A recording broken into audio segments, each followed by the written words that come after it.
that game no yeah they be mamu and I face so Accra House of Folk you see you know omoni abrepa heard him say next season meba Fatau Dauda I team of the season be I'm a question marks be braba ho oye the team of the season we na manfo busa say adenti na one fast antikotoko defender e freno Ndongani Samba O'Neil. Samba O'Neil. Ndongani Samba O'Neil. Nidin enka ne team of the season ho. I raised a lot of questions. And I make earlier on say Ghana has no. As I say, ye nya access to all the games on TV intino Eden so between my selected team of the week. A player be on my bell you be ignored because won't tinidi. But in actual fact, I play an AB throughout the season. The games be bring on my TV so, but those games no not born in year pa. So, a highly unfair. So, you based on any statistics. Now you need video evidence. Now you team of the season, but nina no eboa. All right, so you're Facebook now. Mon chat and comment na fe menken kama Aba Zakari DNA. Also chia nyina the best sports station yanko so amo adwuma Abbas Zakari Nedia ode aba enono Abdul Muniru say good evening Muniru ya so enwere nze nsu na to e form aye boko bibia aye pacha so ati ase bibia aye pacha enti mu amutwika no munhwe yie munhwe na munfo obi ankoduru fi asomdwem so whether na ye no ho bibia wo ho nti yempe so obi bekwa akoye ne ma yibi obi anya abotre obi a wo kontema obidru unya abotre a obidru but unya abotre a the probability say obidru safely no e wo soro e chance o pentem na utwika basa the driver for no him say edru anwumre boss 7 say a na mu nyina mo switch e dey ato Otec FM atie sports papa enu nti no yesre mu nyina abotre enkodi obi atem emfa bufu nkotwika enye wajen say wo pentema kontema bantema be fani pani bi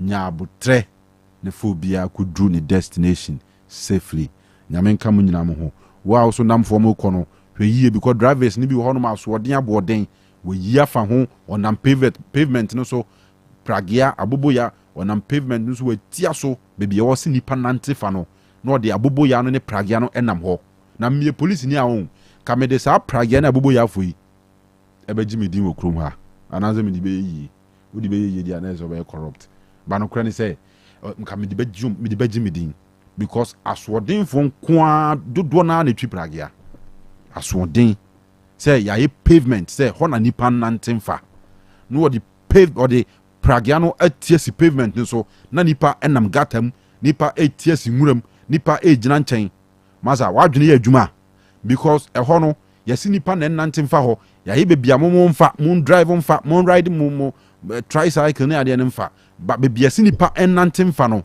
no what or the pragiano atiesi so or the abobo ya na atiesi so driver bi bonso ne nam so ma wadwene nya adwuma because nipa nkwa hu hia nipa na wudi mrika pe bia kɔ nipa na wudi mrika di bia kɔ no nipa na bi ena nam pavement no so and of course omom nam pavement no so no potential customers because echina onu betimi afa pragia ni bi o fa pragia ni bia wa no be fa na wode kɔ bono ebu ni name wode wo maza ye man ya adwene nya adwuma okrom ha ni respect human lives. All right, messages, my main kind be. Dennis Jesse, good evening. I'm watching the show live from Ditcham, so it's not only Samba, but what about Ntim? Come on. Benji, Mfensis area, watching from Mfensis area, greetings, honorable wisdom, Osei Buama. Siodu Evans, or say good evening, Yajoso. Nana Kwabna Ajman Prempe GH, who is Fatau Dauda. He is not team's manager. Okay. All right. Dennis Jesus said you are looking marvelous today. Oh, because of suit na machine in Tiana. So Grumha, boys in baby on ma omit match suit to ba hu chirenti. will be or suit bed the audio was and them. But we sheba bontia one here. No Jack, what the end to us? We was it good evening. Azozi the guy. Okay, dear Wu DC. Our company would like to participate in the next Otec FM tournament. A company because you see, you're targeting and sorry, sorry, security force there.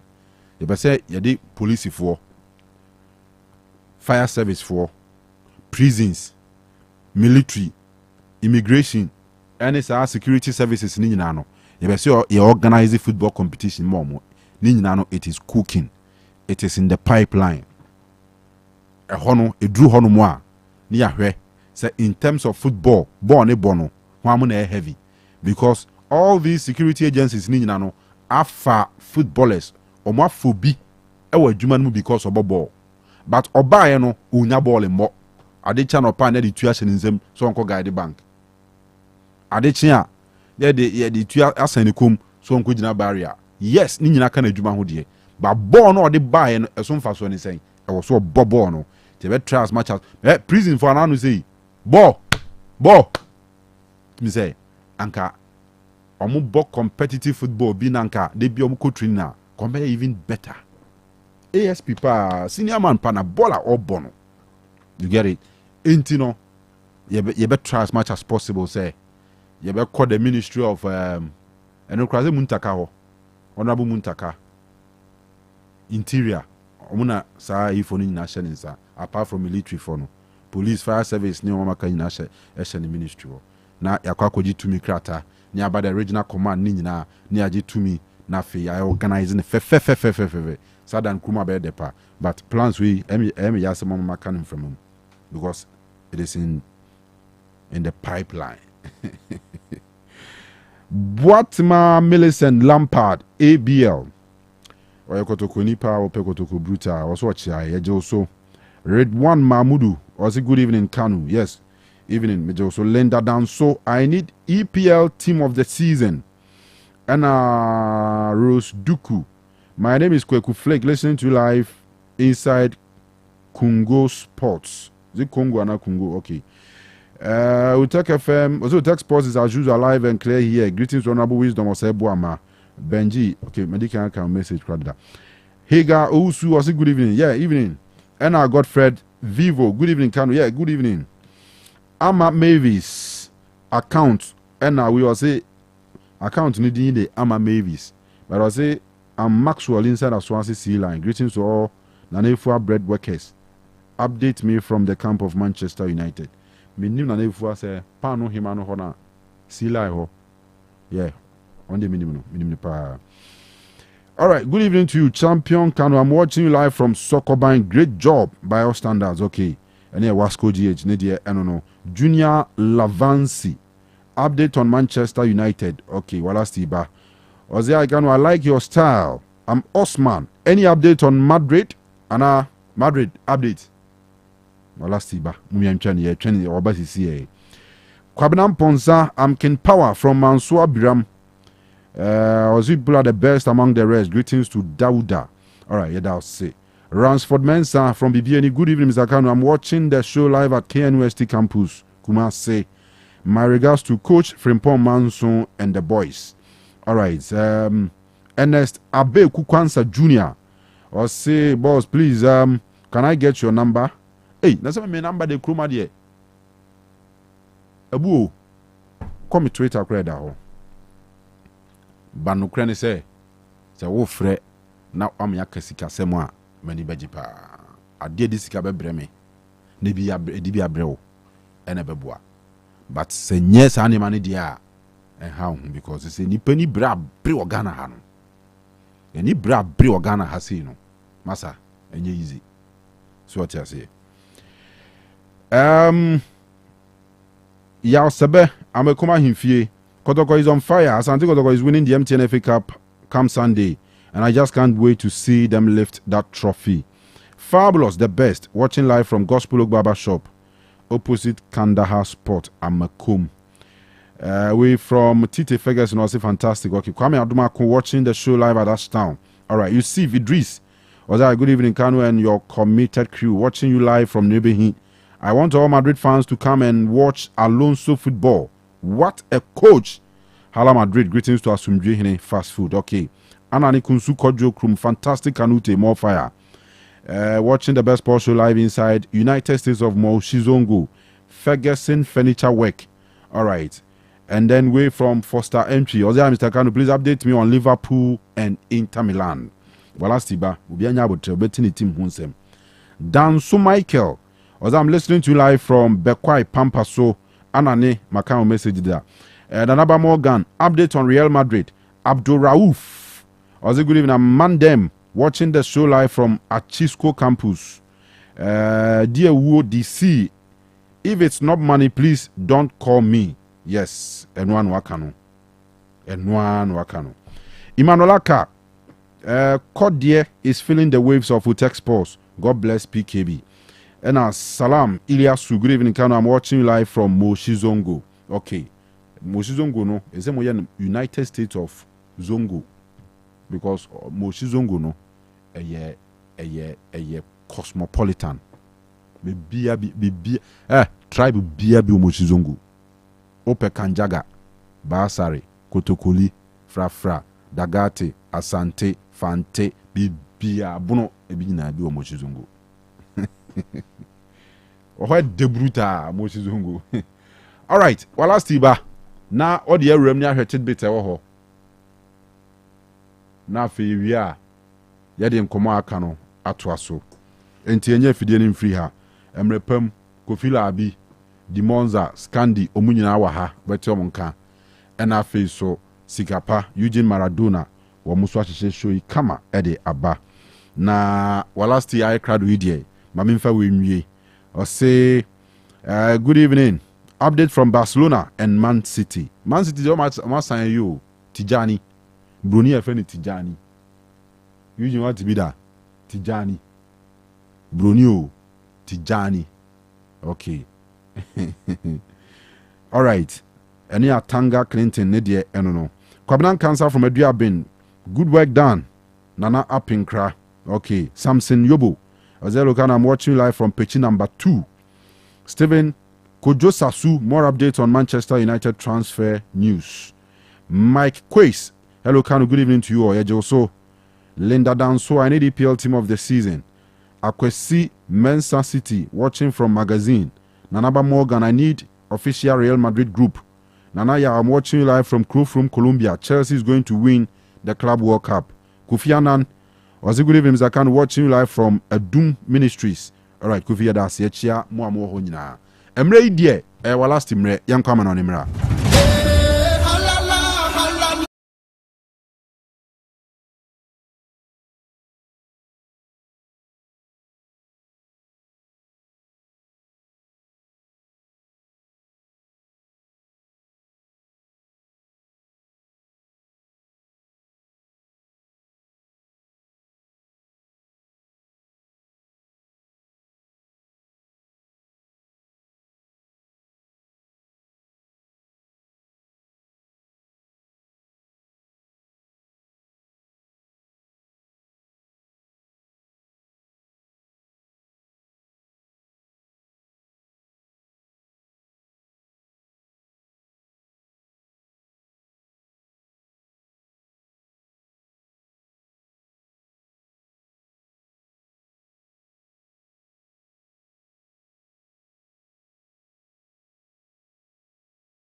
Samno kakra yensa kane nyina no ya pomoden e the latest ne nyina ana fe updates e pane nyina no ano nso atimi ya ba kama na chasa bebia nso no atimi akoso club ban ana opesa wote story the attendance updates awodo eba e the fa club world cup ne woni nyina ne ye de nsama awodo no ano nso atimi ya ba kama ne momo no ya pomoden na fe no ye to fa awram awon crofon cross no hyene nso e se nyuma ko bia tan ma na chese na nwumre no omo nso boya mama na ne nsam ne nyina no no yetimi aba kama hyane nso esem eye Ujima travel and consult sim ena nyimre wo timi nka na kyese obetu kwan awremo ewa amonane a oni wo mu a ana kyese omo nso etimi akọ ama bibia nso otimi akọ so sa opese opie mo ewa United States of America say eye UK say eye Canada Australia ana some eye Germany Schengen country pay ena opese awremo eye Ujima travel and consult ena nyimre no me ba cho omo se bra na afi omo no nyina no enso entimi to kesa na kyese wo nso no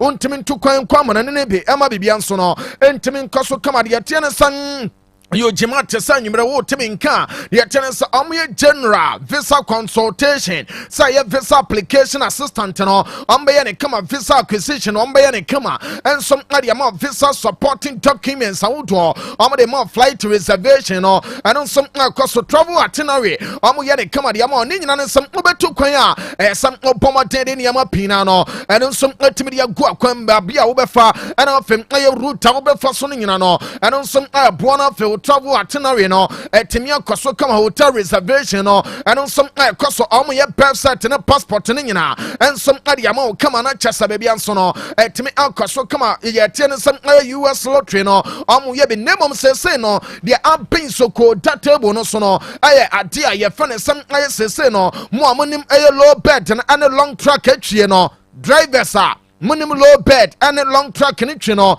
ma toadi we no every Ujima to almost say almost the more PMO ewo Croatia and Lithuania na salary woman no nasa ahomeka wo mpa wo tia one way abaton fia japade nyina na fe wo de akọ nebo no amosem amono wo transia ye nhyehyɛ lecture sa wo so wakọ gisika ne be e de aba Ghana na fe wo de aba bebo economy no ama bibia nsom atimi akoso kama requirement no eye se wonya valid driver's license na fe wonya experience ewo low bed no and long track ni twemo and one no what we entin we interested in the American as a low bed and after the tennis long tracker yedimu rem ewo Croatia and Lithuania na number way and so far na wafre Ujima te phone na nyumre ya na mapon komo 0553 944 608 0553 944 608 we no Ujima travel and consult and enyimere no me de to anim sam no mo so beto kasa na fe wa kwanto nsam nyina no eno som atimi aye kama hyane so ese Otec School of Journalism and Communication Studies and enyimere no o pana fe yatetewo amwa ba be yensentuo ni ma pasese no adesuafo pina ani yatetewo mo amwa ma pomontene som ntu de na nkasa wani gye sam nsentuo adwuma no onsom opeso ye bi ede ena won nsentuo adwuma na person suya some opa Otec School of Journalism and Communication Studies and nothing to tearing you know what me about Jenny come out would you be a person suya no bra so could tower see and some SSC no qualify obetimia baby ela volley vessel monsom obetimia about mature students mo pro 25 years come on no monsom obetimia baby Samson watch your exam tefie try resource no any friend waiting resource no obetimia back come out me bra to us so no our Otec from yem premises here ya into the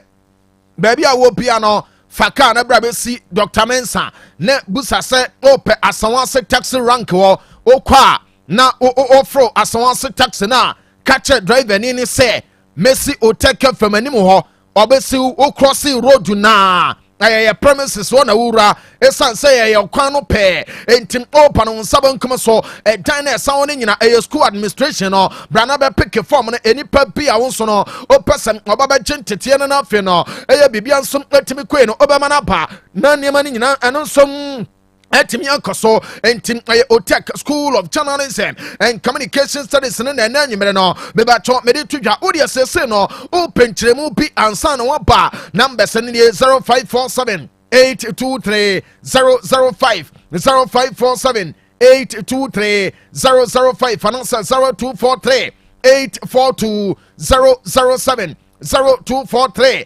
842 007 and no Otec School of Journalism and Communication Studies and all, and I just say, and then you may one kasa, and some 18 some over panafe, a Jumanino, yet to me at was so come amani manina, and on some to me across on set season 90, and Chepia Club Sautono, and the New Justice Air Passes, Siamino Casino, lectures a team Sautono, Ama Lunch, Oma Justice, and Ebeba Market, Ope just a Munosoko, Tian Ashe, not while branding in an a quality Jessia, a Polovia Ventures and an animal, made it to almost some almost Timia Tijuma, lectures a baby on some Timia Caso, Mebacho, we are institution B, a company Sauto, churches Sauto, we are individual Ope quality club Jessie, and some Timia Shiato, so lectures a baby on some Timia Quia, a Polovia Ventures, and a Medituja, as some of the churches Sautono, on set more football team Sautono, a Polovia, and a Mokochi Jess enough, you know, Monson Media Bomber matches Sauto company Sautonina, Monson Mobetimia Romometa Sautono, will be more Baba organized tournament today, Bama trophy Sauto, a BL captaincy Ambantano, Mebacho, will be whistles for referees, and will be red and yellow Casabio, and of a football boost. Ani ho Sautoning and no, I Polovia Ventures and an anime oko, Mebacho Rum Okeo, on set Foco Bookshop. The Atiana say Uram Okewa. Omni netin anymore, and Tim Uram Waha, lectures a baby ansono, et me Akoso come a friend penny for on Kono, lectures Uramu, on my show come a maybe ansono, et me Akwe 0548 508 186 0548 508 186 and answer 0249 210 012 0249 210 012 and no a Polovia Ventures and one summoner and I just said Medinina and on some ultimate amount of Fabian Sono and on some ultimate queen, a young queen and a man of Feno, young fan summoning and on some ultimate Rakama while Bravo join it Facebook a Otec 102.9Fm Otec 102.9Fm oh like keep purchasing enough watch a live video no a Royal Sports with Kanu and on some ultimate so come I and on some Media Brown Chesabian Sono, and on some Timia Quay, Mamma confirm and some friendly games outdoor, and on some Alcasukama Nina, and a son. United States of America, Omani and the team at the Switzerland did the bomb game in the corner. We know, Mamma confirm some player the Etiano and some player Switzerland airport canine. I'm at some United States of America and some Timmy and Tessa can be a dinning and on some player to be up to Ja. Now, me can a Mamma confirm as a May consono airport to Kai a can Paco. I'm at just a turkey minor. I'm on some Timmy and winning, you know. I have funny games out to an and on some player to Baby Ansono, and on some Timia question and so as a show a streaming our the attendance YouTube Ramo our Otec Sports on YouTube and I handle la okwa not was subscribing off what promoting aquapelling can no what to up it more I will groups out to amateur baby Ansono at Mianco the attendance o Facebook no hono cramp no obetime de atiene se link na kwa to no fa do fo ni na omo som atimi anya bia hwe kama ama bibia som atimi akaso na mame kuma no na menguram ni nyina ane se tournament day no mo enche bia no ebeba so ama chese wiase nyina ane som atimi ayede no club world cup no na me come find me e de ama san ane so timi abaso na de atiene se FIFA I inform me club samudo a Omoba FIFA Club World Cup no ese omo kan kire obia ese team Saudi no samo ba mama den emfa de tie ne se bia CD containing club no monyom na fe yabo e wo stadium ho before de tie ne se game Saudi na enyumo na nkasa no eno som se express aye club na nkasa heritage and in history outdoor ama bibia som atimi ankoso entim aye FIFA panchira aye team bia emfa ne club ono som aye pano lectures annyum emfamra che club no mo history and in yama outdoor ama chese bibia som temi nkoso eno aye point number 1 am patro FIFA ade ama team Saudi omo pano de atenesem aye point number 2 FIFA say yen kama club Saudi omo babi no Opia Suntimente, as a mon selecting a pop bako, say a club legend to be, and I say be a current air captain no, mobetum the napa, nature say on one casa sani pano, and never presented team sheets outdoor, while bread and no other boy amateur say stadium one mono. saa nipa no ɛna ɛbɛba bɛbobɔ players a ɔmo team sheet no so sɛ ɛbɛyɛ a obi nkɔnkɔbɔ ɛsansan ɛyɛ club bi efira bi brɛ mu ɛba ɛdin no pronunciation no different from said ye bi akwase broni bebo no enti Mamelodi Sundowns na chesama Santa Wana no monfa obi emfa free South Africa say bia oye club legend and as current captain no oba meba cho team sheet no anu som ebetimi announce awo stadium hono no afani amane nyina no anu som atimi akoso kama ye dine nyina anu som atimi ato dwade ye tie no anu say omo sa process we no omo beye awo all games during a first round no anu FIFA anu point number 2 no na mamen confirm sa point number 3 a FIFA adiama club saudo no almost say players saudo a chese almost no pomoten ama bibia nso atimi akoe sade boys ne pa no on say first no group ana mo ba na de tie ne say we na nkasa no na chese players no mo ba mo ba pomoten na fe no de tie ne say two sides ni nyina no ya call it obia one by one na chesamon so matimi aba entini we no nipa no mo ba na maba begina na fe no ma face de tie ne say each other eno abeboa na officials no ensom apomaten no fe amo so atimi aba agoprama no so enti two sides no we gina ha ha na officials no som aba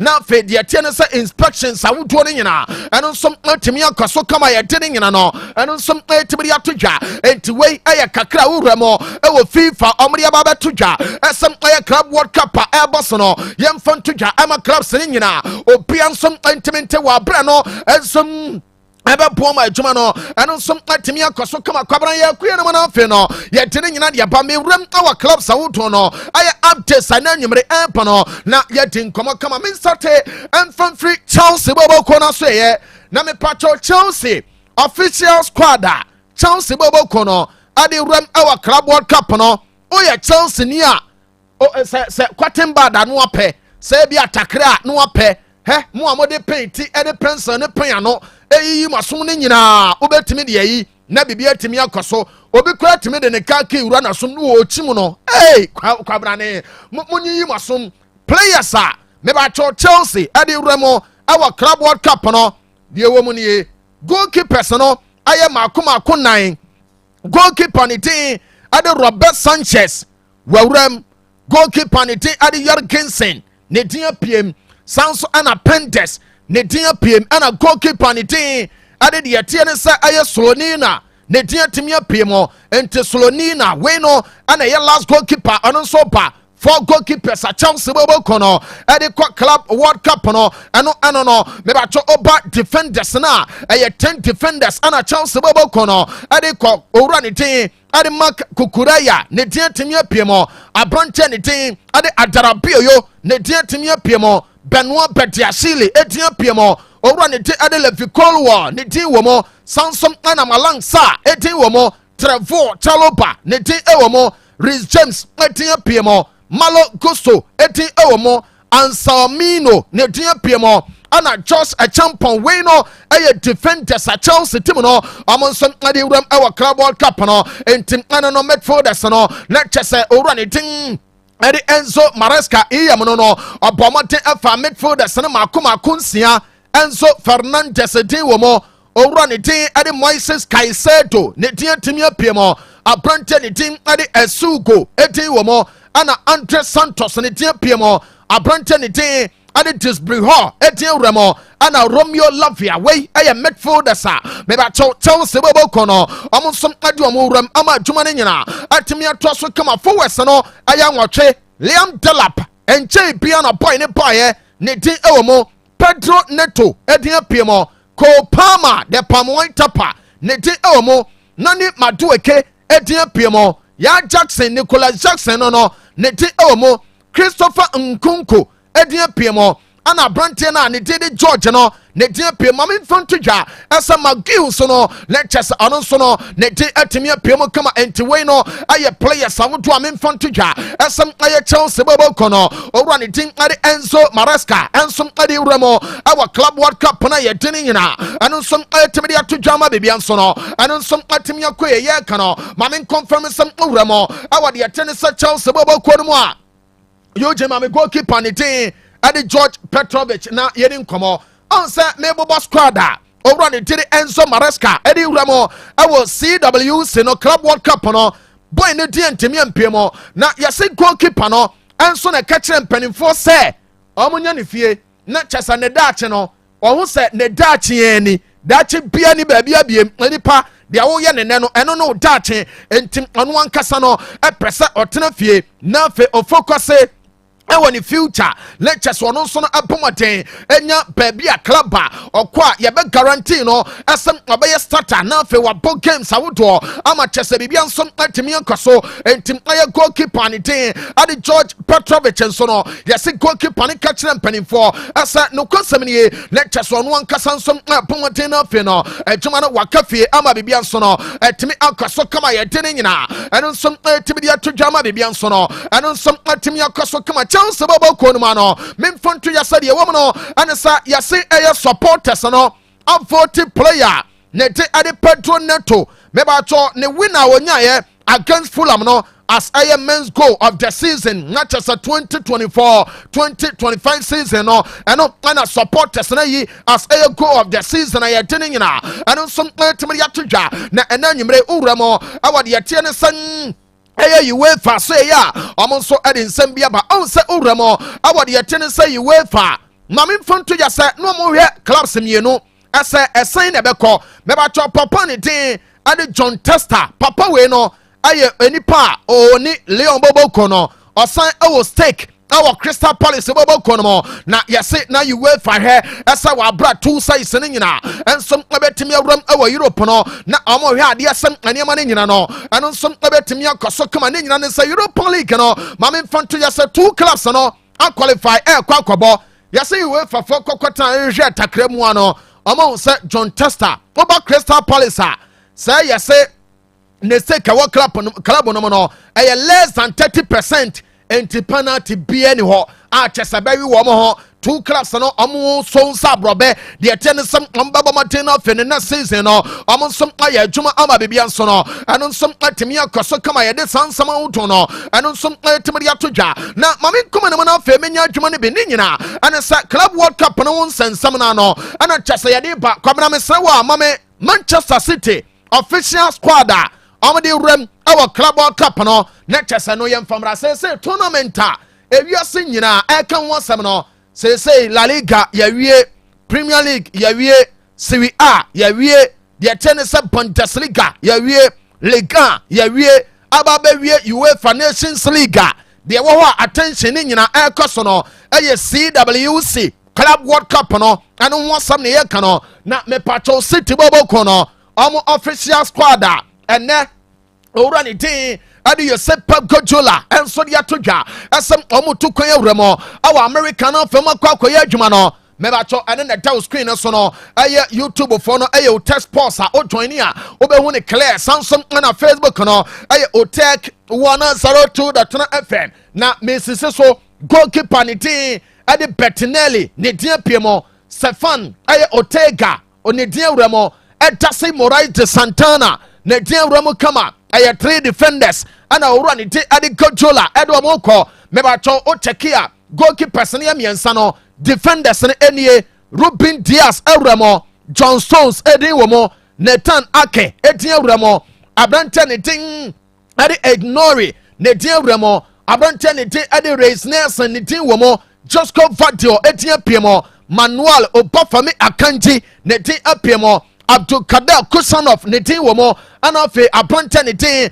ade Lewis ne tin atimia piemo enti we no aye defenders a me ba cho papa ne tin Guardiola edo mo ko ama bibia nso atimia koso sanso esa midfielders no aye Tijani Rangers a encheye bia no me ba cho City bobo ko de fan no amonsom apasanso no ana Jeremy Doku ne tin piemo mame mfontodwa esa Nico ne tin awramo owra ne tin ade Rodrigo ensom atimia piemo na chasa Rodrigo Hernandez Cascanta sam na kano ekai gondo ganti womo Bernardo Silva eti womo owra ne tin ade Savinho ti womo abrante ne tin ade Nunes nso no ne tin atimia piem kama Ryan Cherike etia piem abrante ne tin ade Echeverry tin wo mo on sa Falfo tin piem Oscar Bob etia pemo ana owura ne tin Nico Orele enso etin wo mo beba cho forward no wase we no eye ketewese enye dudu owura o cheke akwabena mo yesai forward no se mienu pe Umar Mamush ana player ne tin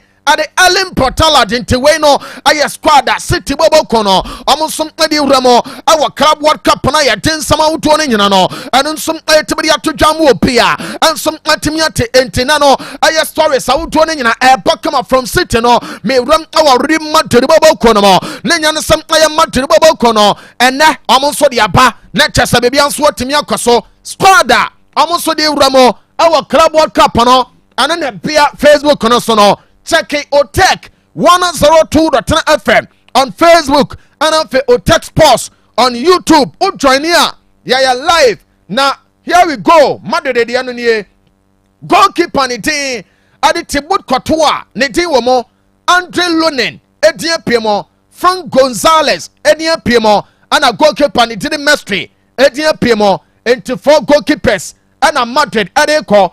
Oma Trasa. Oma the players no. Hey. Omu nini na enti boys ni bebrebe defenders no Dani Kabaya ne din wo mo Eda Militao Gabriel etia piemo David Alaba etia piemo Trent Alexander-Arnold ne din piemo kwabena Trent no on se omo anya no TA no sa Trent Alexander na yede high fin so mo no meba cho Trent ne din na ya cho ne Trent no meba ba ye ho story the amount for services si won meba na fe ya kan wonsam kama Lucas Vasquez Kobe Frank Garcia Kobe Antonio Rudiger one chani master Kobe Falon Mendy Kobe Dean Huysen Edin Piemo Samson ana Brantia Bakonete Ade Yusuf Nedin Piemo Jacobo Ramon Edin Piemo Raul Asensio Edin Piemo ana fe Oranitin Ade Fortia Edin Piemo Diego Aguado Edin Piemo defenders Madrid ade kono no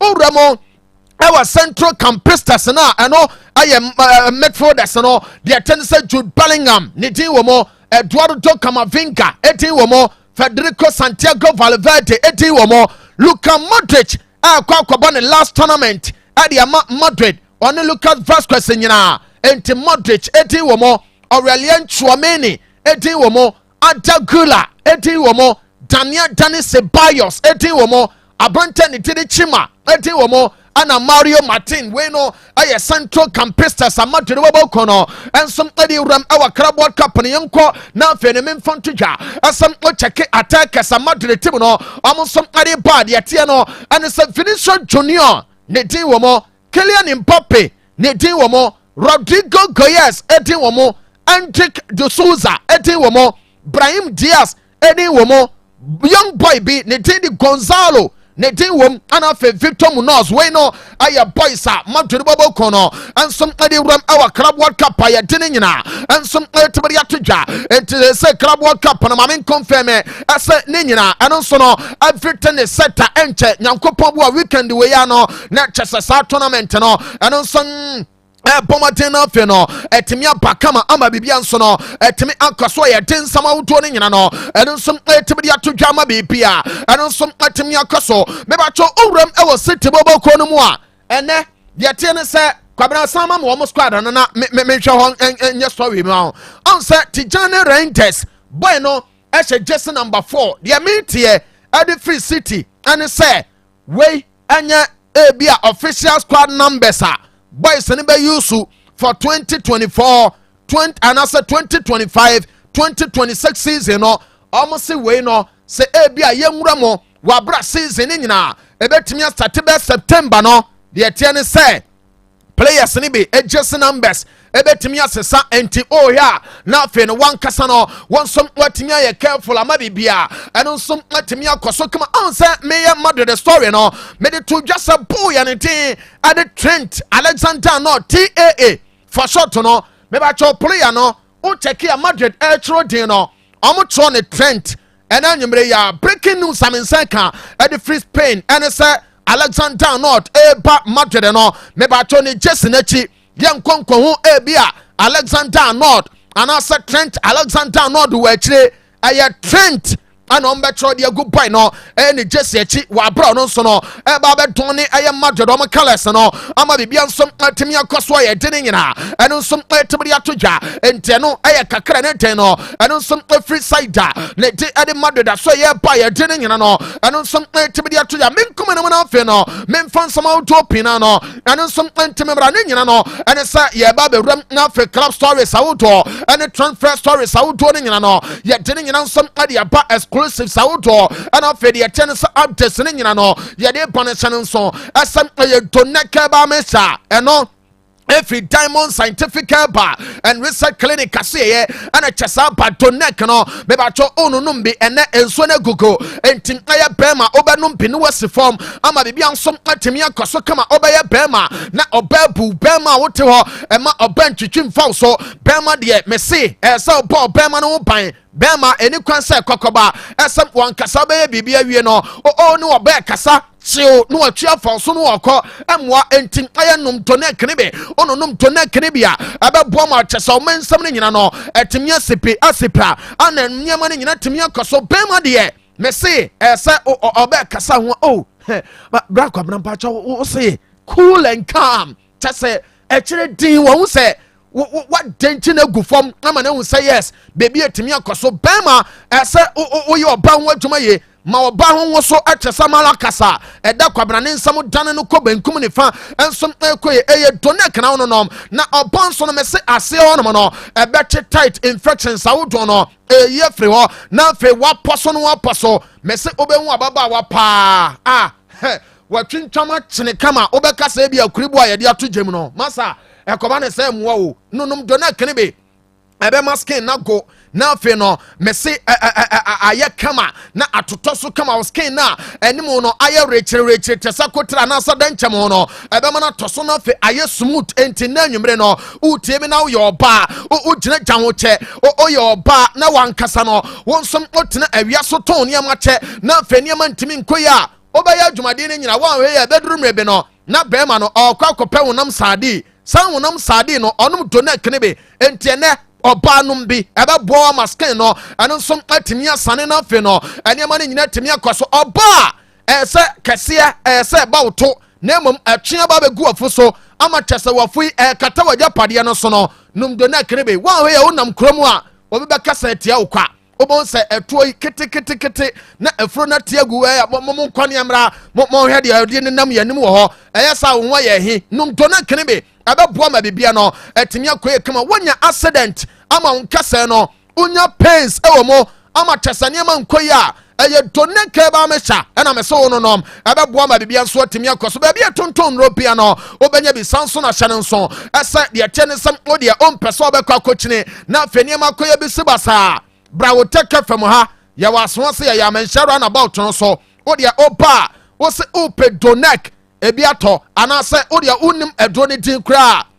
kasa wala se edro no me edro na wala se kan wasa me pe bi ato obi abema obi abekere oba bi abenya bi ato na afi wo so wa ba beto ne kama enti eye donek ha ba mesha ena na nwumre no mele tudwa sam onso obeto bi anom ama bibia nso no etimi akoso omoso ye honom no aye clinic aye ayaresabia enti honom no doctors no ewa abotre o problem bia from amne obedi nkomo se sawde ba ombebo maden aka cha osafa bra anasa kwankyere bia wo ho no omo trimu nya de omo nya greedy omo nya dofrupe na omo ka cha osa chenchena twan bra enti numbers ne ne 0246 727 677 0246 727 677 eno aye diamond scientific bar and research clinic in Penny for no doctors na omoti to neka ba me chanso pa no ena chese ye ti won komane nyina etimi ya kire wo kama yankuye no na fe no memfanto ya se ena nyimere ya me no kasai no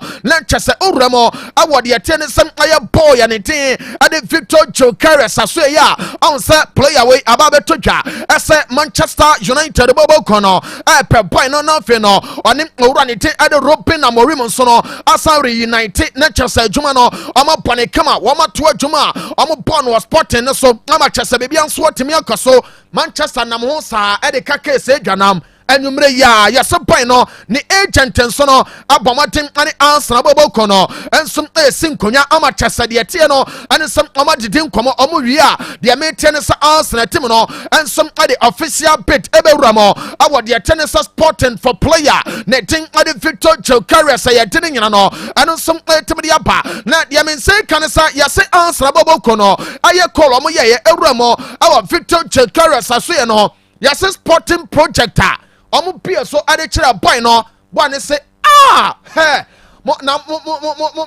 sɛ me ɛdeɛ na mo ka Arsenal boboko ne sɛ atata uwa ni suade hunu sa ɛna mamfo nam ho ai ɛne yɛde ne bɛkɔ ɛna otafo ɔbɛkɔ akɔ ɔkɔ a otafo deɛ ɔkɔ akɔ aha okosie mu anaso ɔkɔyɛ dɛn yɛsɛ boy no n'ani agye Arsenal project no enti Gyökeres nso deɛ mense ka ɛne sɛ ɛyɛ likely sɛ boy no ɛyɛ Arsenal boboko no ɛnso ɛbɛtumi afa no deɛ mense ka ɛne sɛ ɛyɛ owura mo awɔ Sporting a ɛnwummerɛ yɛ bɛtɔ dwa ɛsɛ Gyökeres no ne kyɛsɛ ne agent no ane Arsenal boboko no hyia no mebatwɛ owura mo wɔ Sporting a president ne din ade Federico ayɛ Varantes papa no sɛ hwɛ yɛnka mu wɔ bia so ntemente ɛsɛ ne player ne dede Victor Gyökeres no ɔka o boy ne betimi akɔ na mmom kɔ a ɔkɔ no ɛkyerɛ sɛ boy no ɔnkɔ less than 60 million plus 10 million enwuhu no na kyɛsɛ ɛno ɔpa kyɛsɛ anya bia sɛ boy ne bɛkɔ a ɛsɛ Sporting boboko no enya bɛ 70 million euros ade free mo ama bibia nsom ekoya yɛ de ne nyina ɛno nsom etibiri ato dwa na mame mfanto no sem owura mo awɔ boy ne de Trent Alexander no da so ya bɛba cho ɛna nwumre no lecture sɛ boy na nkasa no wakɔ ne IG abomoden ama kyɛsɛ wa update ne IG no na kwabena wo mame IG image na enka yɛdi nkɔmɔ on sɛ ɛyɛ Liverpool ɔkyena official presentation for Trent Alexander no do no eba so update ni nie yɛse boy no yɛse no wayɛ ne kama yɛse no ope club oba Real Madrid ɛna de tie ne sɛ ne nationality ne deɛ ɔyɛ English nti England ɛna guasia no followers ne say 13.9 million ɛna owura ne tin ɛde Trent Alexander no don so no ɛtimi anya after sɛ update ye no before sɛ ɔba be update no na ɔwɔ 12.9 ana say no wanya 1 million ɛde aka ho enti aya Trent nso no ɛkɔ nanim kama yɛ de ne nyina enso ɛtimi de atoja Franco Mastantuono Madrid boboko no ɛnɛ yɛse Xabi Alonso frɛ no no deɛ waka kyɛ ne sɛ bɛɛma hwɛ right wing wɔn no ɛhɔ watɔ atua ka wɔ yɛ wodia enti bra wo ba ya Jesse no ogi ahyɛ na kyɛsɛ wogyina hɔ ama bibia ntimi akɔ ɛno ɛna convince boy na wanwura mo ɛwɔ PSG asese no ɔno nso atimi aba yɛ de ne nyina etimi aba Luis Diaz deɛ mense ka ne sɛ Deco Souza Anderson a owuram ɛwɔ deɛ te ne sɛ ɛyɛ Barca boboko no a ɔyɛ panimpa de mu ɔmo no yɛsɛ bapa no ka ne sɛ ɔno ankasa no boy no ɛyɛ de a ɔpɛ so ɔde ne ba na kyɛsɛ bibia nso timi kɔ so Nico Williams boss deɛ ɛba ne sɛ yɛsɛ boy ne sɛ ɔyɛ open ɛsɛ ɔbɛwuram ɛwɔ Bayern na salary a ɔpɛ no ɛyɛ 20 million euros ɛna ɔpɛ no every year na kyɛsɛ bibia nso atimi akɔ so ne release clause no ɛyɛ between 60 to 65 ansa na club bia fa no yɛsɛ boy no ɛyɛ ne sika ɔbɛgye no ɛno ɛna ɛna nwumere ɔmo hwɛ amba bibia nso atimi akɔ so Leroy Sane ewuram ɛwɔ Galatasaray Sport Club na deɛ kyɛ ne sɛ boy na nwumere yɛ a me ne kasa no kwabena ma me picture no ɔfro flight ewuram ɛwɔ Turkey akɔ finalize ne deal no enwumere no ɔne ne agent ɛne deɛ tie ne sɛ mpanimfo awdo ɔmo ne gyina hɔ no enti Leroy ɛna abɔ cap kama abɔ baggy trouser wo sɛ ogyina hɔ flight ne nesi so no we egya tuato o enti owuram ɛwɔ Turkey na afi no ɛyɛ boy no nso akɔ yɛ adwuma ama bibia nso atimi akɔ yɛ yɛde ne nyina ɛnso timi de ato ya Leverkusen ɛpɛ boy ya ne tin ɛde Jarrell Kwanza ɛso ɔno nso bɛba na kyɛsɛ nneɛma ne nyina no ɛtimi akɔ so kama Marco Anatovic akra ɛwɔ Inter ɔse ɛsom no ɔba bɛ boy message no wɔ hɔ enti no ɔno deɛ sese no ɔde si na Inter ɛyɛ ne home ɛhɔ ɔbɛkɔ so na afei na koma nyina no ɛno nso aba hɔ kama ama bibia nso atimi akɔ so yɛka Polovia sɛm Paris Saint-Germain ɛde ɔmo new kit ɔmo ne Nike aka bom ɔmo unveil for 2025-2026 PSG jersey na ɛfɛ awurade nyame egya tuato paa o wutumi sɛ Marquinhos nie Dembele nie ɛna Vitinha nie ana Achrafa Kim mu Desiree Due ana Kwaraskeria mo omo nyina egyinam ewo Jesse no ana Eiffel Tower no ewo akire eno na etwa won kama ade na efe enti PSG edo mu Jesse no nso aba we no eye 25-26 season no eno omo de aba ama bibia nso atimi akoso boss Vitinha say wate asa Super Ballon d'Or no eye ceremony no ebeba so 2029 he o ka kire wiase nyina ese Ronaldo onu obi amumusie enti we no sa wo ho na wo ye Ronaldo Nazario Dilema Muchumudu wa ye wadwen sa wo beje wo ye Zinedine Zidane wo beje wo ye Lionel Messi wo beje a pe baabi ni afi no yensene trophy ni bimfama wo esense Super Ballon d'Or no de Ronaldo Cristiano aye no obi anya bi enti boy no ena ese ye de ma no na kyese bebia nso no eno nso akoso kama ye den sama hoto no nyina no eno nso etimi de apana kyese bebia nso no etimi akoso kama Raul Abio say ha ote wono otete nsem bi ese an Madrid de Crampono referee favor omo a na kyese eye ne sere oso ono oye former player e de Madrid na de ba ko ne say hwe Madrid eno onya most red cards e wo na brabom wo se ho a ogu amanfo fufuo so ene ne yi ma no oguma no ose sa time no na referee no na omo bo Madrid na asesei enti obi kasa no kuranie ono one sanipa no enya adwene ene eye Wednesday midweek yenyina we so na afia no ne nsem ne nyina no the boss player wan koka no eye seated one abegyafo entro so live on Otec 102.9.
The pride of Ashanti.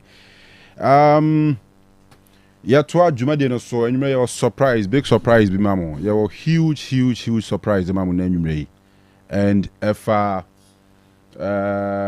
one very special footballer and a FIFA licensed football agent ha. Acha say nyomba be din komo. enti tewasudi ne tie ye yewie ya ebeti Dr. Favor wa ha ye ne no betwe nkomo na afi waboa na nam yare ahodo a etete amanfo okrom ha watumi ene adi hu nkomo na amanfo atu wana mo bada nwumre ye wo Christopher ye FIFA agent e fi ha say Christopher titwi enti ababoa Chris hello na do say I have a call now so na me adaro ma be fine am I free to say who you are now? Yeah. Ne papa ye one of the biggest politicians in town. In fact, him say me dem ya my friend Mr. President. Ne papa ne so me ha presidential candidate Ura Kofi Akpalu and ne papa Kofi Akpalu banye a friend Christopher, a FIFA agent of Koju Sports. Yeah, Koju Sports. Enti we FIFA agent our the players ekwa briche kobo ball ni ade amanfo pi so on mo a manage mo Europe ni ade ye ne ba be di hu nkomo. And then your footballer I friend no Milenik Ali. Ghana ye kan Ali. Ekwa briche mo kan Ali. Aramboa. Yeah, Ghana ye kan Ali. Aha. Milenik a footballer above for Luton Town until I think last 2 seasons no more Premier League anymore and almost called to Championship and then so we are back to League 1 and I just say a honu sina kind or a striker and never be din komo e be din komo be break akra na fe ye jamo makoto mudwumadi so enti ebusanfo anwumre you best share some media maso be fam you betumi so join here on Facebook and on YouTube. Otec Sports on YouTube, Otec 102.9Fm on Facebook na fe din komo. Ali in fact on T3 into on the Indian bear brofo. But for Christopher there Oboa Hotrimuta Obeka brofo. Obeka tree sorry. Anamboa. Obe try. I try. Ali I'm sure you prefer Milenik, right? Milenik, okay. I hope you are doing good. I'm good, thank you. How are you? I'm good. Welcome to Ghana. Welcome Thank to Kumasi. Thank you. Can you come a bit closer to the microphone? Can you hear me better now? I'm sure it's better. I'm sure. So welcome to Kumasi once again. Yeah, it's a blessing to be here. You've been here for a couple of hours, and I'm sure you've at least seen a bit of. I've seen enough. I'm happy with what Enough? Yeah. I've Okay. seen enough. There's What more have you to seen see. so far? I've been seeing all the traffic. All the traffic. That's the highlight. Okay. Also about traffic party. What to be mupa? Okay. I'm sure it's a bit of coincidence because of the weather in Kumasi when Yeah. there's Rain. I mean when it's raining or it's about to rain, everyone is rushing home, so Okay. traffic Makes jam sense. everywhere. Oh, it's been very good. It's been very good. Got to see. So good to see you in Kumasi. Thank you. All right, It's a pleasure to be here. sure. Milenik a footballer for Luton Town. Omu jersey crown no. So this is the jersey for this season, right? The just Yes, ended sir. season, yeah. I've been following a couple of your games this season, but in the Premier League I've been watching. I'm a Man United fan by the way. United but- fan, yeah. Yeah. So you would have watched the games. Yeah, I've been watching a lot of games involving Man United. I even watched the 2 legs in the Premier League against Luton Town. Yeah. Yeah, it was fun. United, we didn't do so well this year, huh? I mean, it was terrible, terrible Oh my season. goodness, wow. Yeah. So, Milenik, are you a Ghanaian? Nope. Nigerian. Nigerian. Yes, sir. Okay. Both parents Nigerian. are Nigerians. Yes, sir. But were you born in Nigeria? Yes, sir. Okay. Where exactly in Nigeria were you born? Lagos. Lagos. Yes, sir. Wow. Ajegule. Ajegule or You go to Nigeria? I've never been there. by the Never? way. Never. Oh, wow. I heard there's a lot of Nigerians here in Ghana. Yeah, sure. There are a lot of Nigerians. Yeah, a lot of I didn't know Nigerians. this before, but now I do. I believe there's Ghanaians in Nigeria too. Exactly. A lot of Ghanaians in Nigeria as well. There we go. Yeah. Anyway, Chris, my me don't share say. What you in there? Oh yeah, 100% Ghanaian, right? Ghana ni because of my papa in Ghana for. Yeah, me mama Asantini of Free Jachi Pramso. Okay. I'm papa, yeah, Okay. Yeah. And wama voice na yabaso kakra. That's right. Aha. Yeah. But Kofi Akpalu na mekaza menye mistake wa pa nkasa no. That's right, me Papa ni Kofi Akpalu. papa, President Akpalu. President Akpali, yes. Kofi Akpali. Wow. But what Ghana habi? Patch in Ghana. Na o he. Patch more Amsterdam. Amsterdam. Patch. Oh, okay. Yeah, Oh, ne wo. Patch Derby. Yeah, woman was London. Okay. Yeah, woman London, but it's English. Oh, what bet me there fam. Yeah, sorry, but I was raised. I grew up and raised in Ireland. Okay. Dublin, Ireland. So Okay. that's where I spent most. That's where I spent most of my primary education. Okay. And my secondary education as well. My last 2 years before I graduated high school, yeah, they made by Ghana, and I'm a very school in Ghana. Okay. Yeah, so me call ICS International Community School. I was Pechi. Okay. I want to school. Kumasi ya ICS. Kumasi, yeah, I want to school. Yeah. Oh, I see. Yeah. We senior high school and our GHS. That's Second. me A levels, yeah, so senior high, and some me call university. Okay, so senior high. Senior high. Oh, okay, I see. Yeah. So that's to say, at least what Nagana kakra, I mean, and no some crowd Nakakra. Yeah. Bear how many years?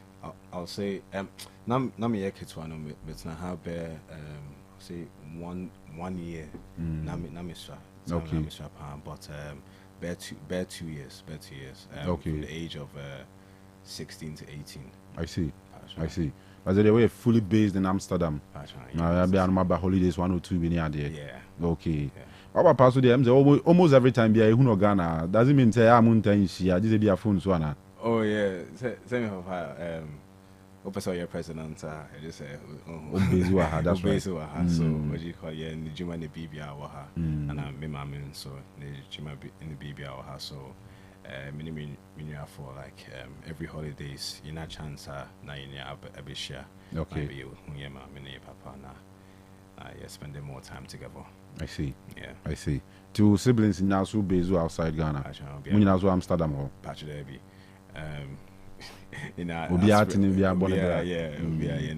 I see.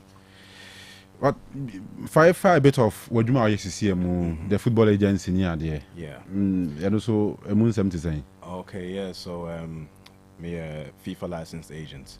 Okay. So I've been a FIFA licensed agent for about 2 years now. Okay. 2 years officially now, but I've been working in the football field for about 6 years. Okay. Yeah, since the age of 19.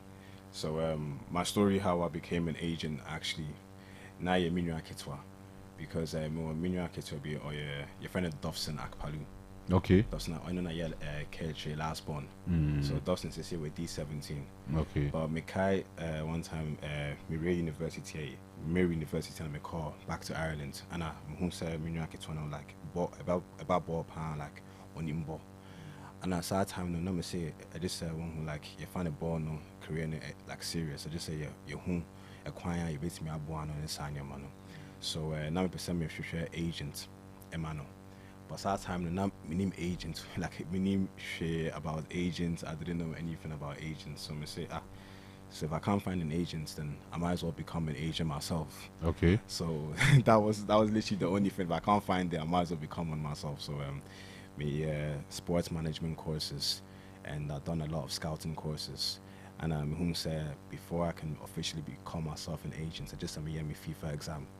So me FIFA exam in Belfast, Northern Ireland. Okay. And God willing, thanks be to God, I passed the exam first time, and I was able to officially start the work.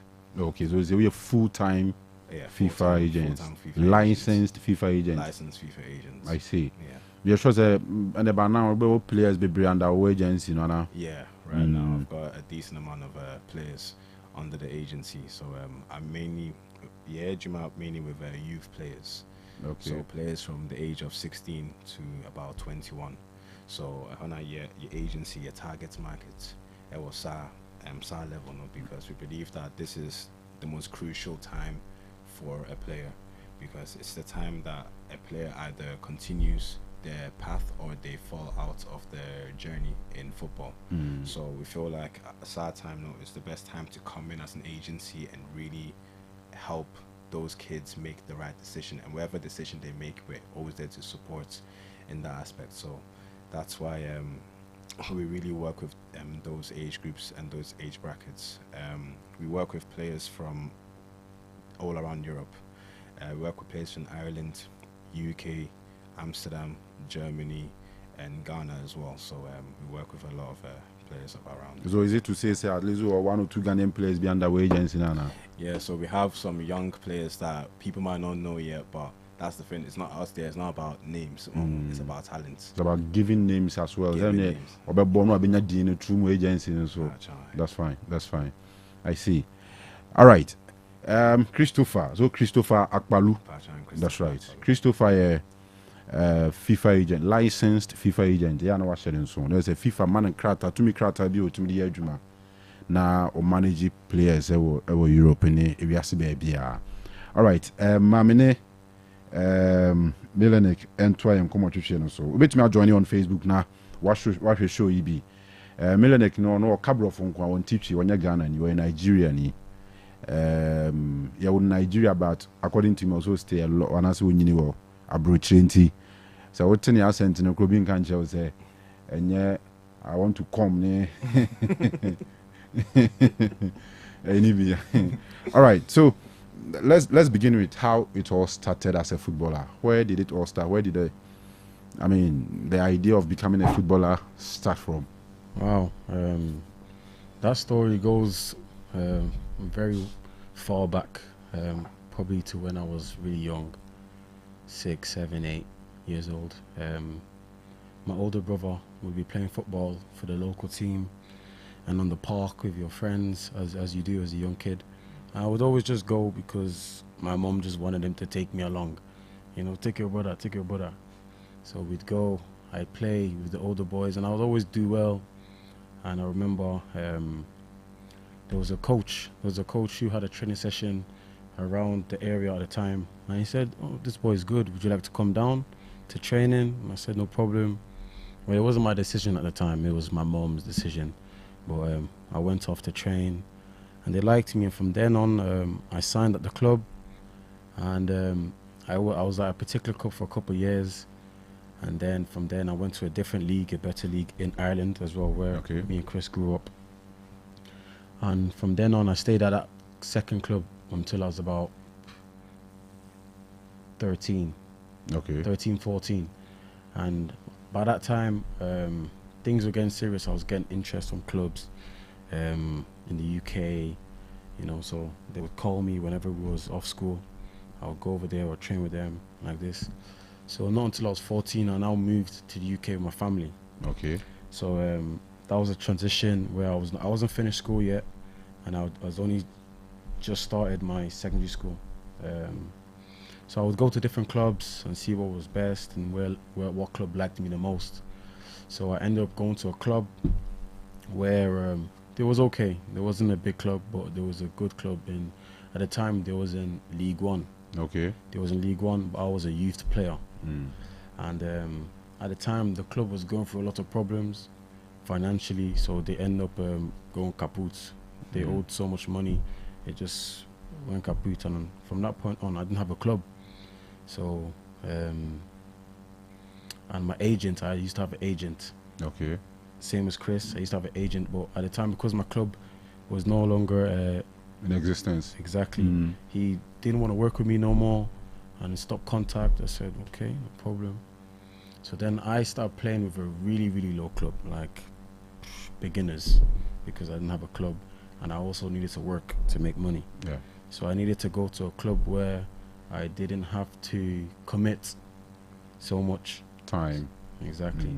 So I started there, and the years ago I was just working, climbing the leagues. I would just try to outperform my teammates in opposition, until maybe 2021 or 22, I signed for a team in the National League. And that was basically the start of when things started shining a little bit, where things started coming my favor, when I was really receiving God's blessing. I see. Yeah, I had good performances at the right times, in front of the right people. And a year later, Exeter in League One, they bought me. Okay. And I went there. But as you know, when you're a player that comes from the non-league, they don't know what they don't know what to expect. They're not sure if you're gonna match the level. I went there, and we thank God I did well. I did very good for that 1 year. Okay. Yeah, exactly. I signed a 2.5 year contract. Well, after 1 year, a different club. And I thought, no, we want this boy. And that's when Luton now came in to buy me. But as you know, at the time, Luton were in a bit of trouble. It was in a bit of trouble. It was like bottom of the league. Okay. There was, yes. Come close to the My mic. bad. There was bottom of the league. So they brought in some players to try to turn things around, you know, as you do in a January transfer window. There's a bit of commotion with the past managers and the club. So the club wasn't in the right place that it should have been. So I came in along with other players, and we tried to make a difference. We did, but unfortunately, we wasn't able to get the results that we wanted to stay up in the Championship. So it's a case of now we've been relegated back to League One. So it's just a case of having to come back stronger. You know, wherever God wants us to be, that's where we're going to be. So God has got the wheel. We'll see where we go. Okay. So that's my story in a nutshell. What's my journey? Millionaire, I didn't come in a highlight nibi, and I you on Facebook. No, or a striker. Wow. Flip. Julius Agawa. Inspired by Julius Agawa. All right. So, season is over. I mean, how would you describe your entire season? I mean, in the just ended season. This past year has been a roller coaster. I feel like I've not, you know, sometimes some seasons can be quite casual and relaxed, but I feel like it's always under pressure. You're either striving for more and more and more, so you can't take your foot off the gas. You have to just keep working hard and keep working hard. That was the case in the first half of the season with Exeter.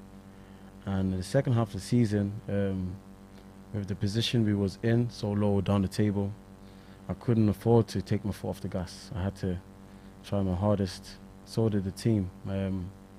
So there was no room for mistakes. So there was always a lot of pressure, but it's part of the job. It's part of the job, and we have to just rise to the occasion. Okay. Yeah, but I can't complain. You know, it's a blessing to be able to play football. So yeah. Well, I mean, Luton, few seasons back, Luton were in the Premier League, and Yes, sir. within 2 seasons, they are back in League One. I mean, what would you say has changed enough to cause this bit of, I mean, demotion and all this? I mean, I'm not too sure. Sometimes it's a big hit on the club being relegated, and again, a big change in players and personnel around the building that can also make an impact. Maybe there's also a mental side to it as well. There's many reasons. I wasn't there for the most part of the season, okay. so I couldn't put a finger on it. But your guess is as good as mine. Sure, yeah, sure. You know. So, what's the plan for next season? Now we see you playing at Luton, or obviously you try to be at that level. I mean, the Championship or probably in the Premier League. Of course, I signed a contract at Luton for 3.5 years. So I will try my best to get the club to where the club needs to be. Okay. You know. So like I said before, you know, I'm giving all glory to God. Wherever it is that God wants me to go and play and work, that is where I'm going to be. You know. So everything is in God's hands. You guys based in the UK, I mean, you know much about the English football. So what would you say are the differences, or is the difference between the Championship and the League One? In my experience, League One has a little bit less quality of players. I think the players work just as hard. Maybe League One potentially a little bit more, because sometimes when there's less quality, you have to run a bit more. In the Championship, there's a couple of teams where they are just short of the Premier League, but they're still very Premier League quality. When you play against these teams, you kind of see the levels a lot more, because the ball does not go out of play. They keep the ball, they make you run, they make you run, they make you run. If you get the ball back, they press you quickly. So it's very demanding, fitness-wise. But in general, I just think there's a couple more players that have a bit more ability, and they're a bit smarter up here. They see things before the players. So, well, again, for me, I feel like once you come from League One to Championship, once you train with the players, you get used to how they play and what the manager wants you to do. It becomes like the same, you know. It becomes like the same. It just kind of feels, right, okay, you match the level. Once you play with a better quality, you rise to that level. And it happens the other way around as well.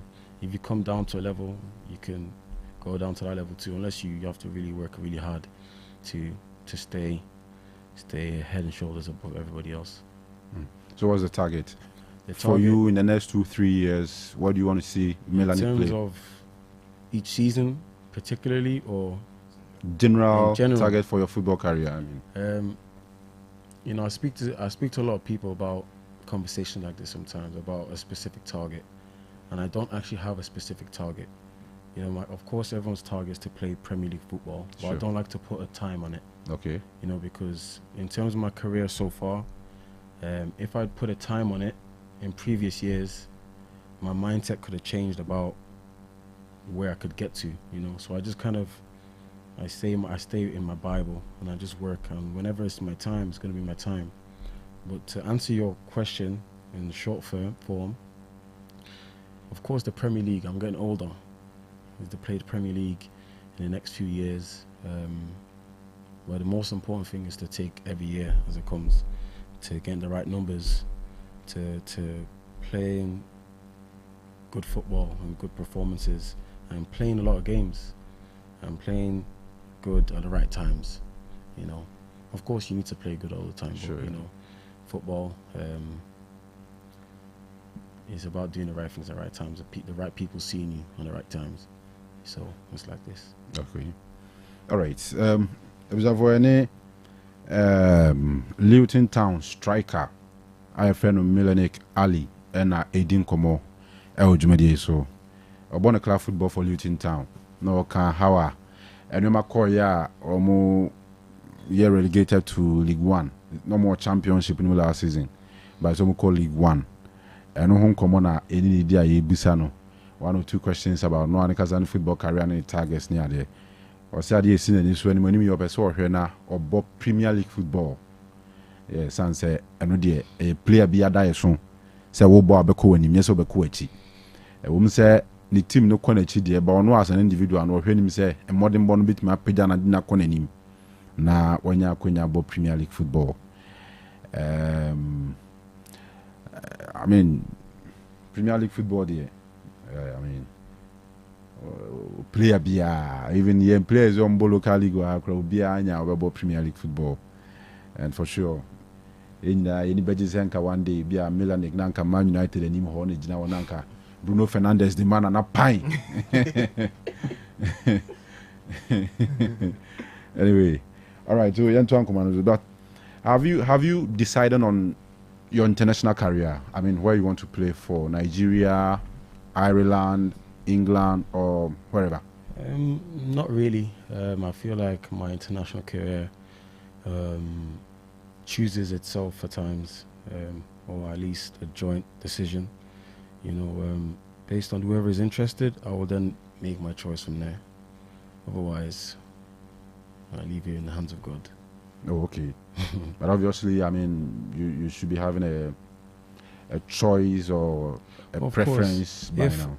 I have a preference, of course. I have a preference, which is still up for conversation. Okay. In a way, shape, or form. You can talk about that one another time. Sure. But yeah, in terms of a choice, I've got a choice, of course. I have a choice from the offers I have. Okay. You know, like that. Has the NFF, I mean Nigerian Football Federation, contacted you? Not as of yet. Okay. So maybe you need to call them for me. You need to call them. A lot of your countrymen are in town. I'm sure they are listening. So they'll do their calling for you. Very good. Anyway, what sort of striker are you? I mean, how would you describe yourself as a striker? I grew up playing as a winger, so I was Okay. quite fast and skillful, strong, like to score goals, like to express myself and work hard. And as time gone on, I was still that kind of player, but depending on each team I played for, each game is different. But a lot of teams felt like I could be more of a threat if I was playing in that number 9, where I can run, I can jump, I can shoot both feet, and I can be a threat in the air, on the floor, I can get the ball. So I feel like I have a good range of attributes that I can bring to the game. But in a nutshell, I would say I'm a fast, strong, hard-working, skillful, goal-scoring striker, winger. Not to blow my own trumpet. Sure, yeah. But I mean, looking at the options up front for Nigeria with the likes of Osimhen, Boniface, Awoniyi, I mean, you can mention them. But there's one big, huge problem with this Nigerian national team. That's goal scoring. They Yes, don't of score course. enough goals. Are you sure? I mean, do you think you can be that solution? I mean, that's... Listen, give me the opportunity and we'll have to see. But what I don't do is, yes, goal scoring could be the thing missing in the Nigerian squad right now, in the way, shape or form. But I don't judge the players playing, because it's a lot easier watching from outside. When you're watching from outside, you're thinking, what's he doing? But once you're on the pitch, it's a different story, you know. But we'll have to just see. Anyway, We'll all have right. to just see. Okay, so some of the highlights in the go on Facebook, you know what I mean? Goals are what share, name modern boy, Bonnie Bin, and ya compile ya, ye yamu no. Chris, I mean, or you were down for power. Yeah, it's not with my friends. Sorry, I don't even call him my friend. He's my brother. Okay. So as I said, we've known each other since we were. This is old video, huh? Old video, right? Yeah. Oh, okay. And you say we old people from Nancy Adye. Nancy Adye. All right. Send our friendship needs to Yeah, so we started because the friendship started when I moved to Dublin. Okay. So I was in Ireland, and at the time, now yet to a place called Louth, Tullyallen, different parts of Ireland. So when the family moved to Dublin, and I came to join Millennium School. Okay. So around that time, about 8 years old or something like that. So when I joined the school, Namekai, Obia say, hey Charlie, boy, we there, like, we told me kapa, he or him ball on him signing. So now I'm learning, now a guy was school, and then I'm in some old school, now I'm a guy with me old school. Okay. So time that night, you share, and at first night, you pay like, we didn't really get along in the very, very beginning, because now you mean you're very competitive, because Wajidin, I was Wajidin. imagine dealing with me old school, and start now will be challenging. One who's me buying now, who say, I say, or Jimmy title be, I say, so start now. So that's how it started. But over time, the competitiveness turned into a friendship. Okay. Because we realized that we like the same thing. Like we have the same goals, the same targets, and we had a principal. His name is Mr. McGinley. That was his name. He was very, very into sports. Okay. And he would like sit the two of us down and tell us that, you guys are going to win a lot of things for this school. So we didn't just play football. We played football. We played hurling, which is an Irish sport. Okay. We played basketball for the school. Okay. We played Gaelic football. We played cricket. Every sport you could possibly think of, apart from swimming. We've done it for the school, and me and Lennox were always winning medals, trophies for the school, everything. So as I said, since the age of 8, we've been doing it. I'll go and sleep in Lennox's house. If my mom is looking for me, he knows go to Lennox's house. Wow. That boy is there. If his mom is looking for him, come to Christopher's house. Wow. He's there. So we, as I said, we grew up as brothers. We never lost touch. We never lost anything. So even though we have different careers, it still aligns. Sure, yeah. It still aligns and related, comes very back. related, in, yeah. Tell me a story about when you tried to sort about me. So there's one funny story that I have with Mikai. Now you're trying to that time now you're ball baller now. Like no whole day on. So time over baller now be am pesa banning chain. You know be am pesa attacking because first obeti me atwon ana obeti me one home.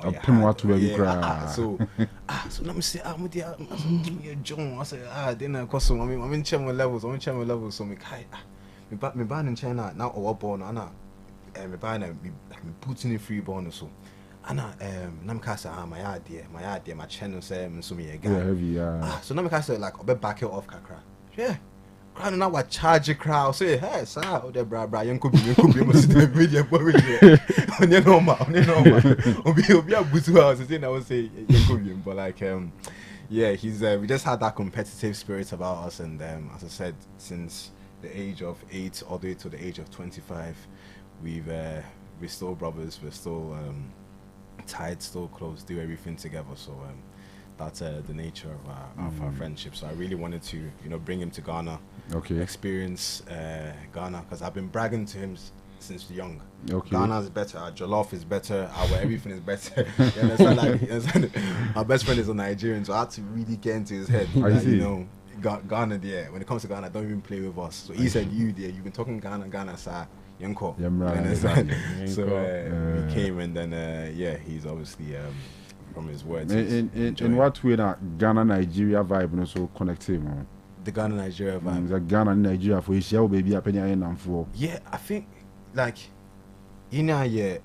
one. You understand? Like we're the same. You understand? It's just like siblings. You understand?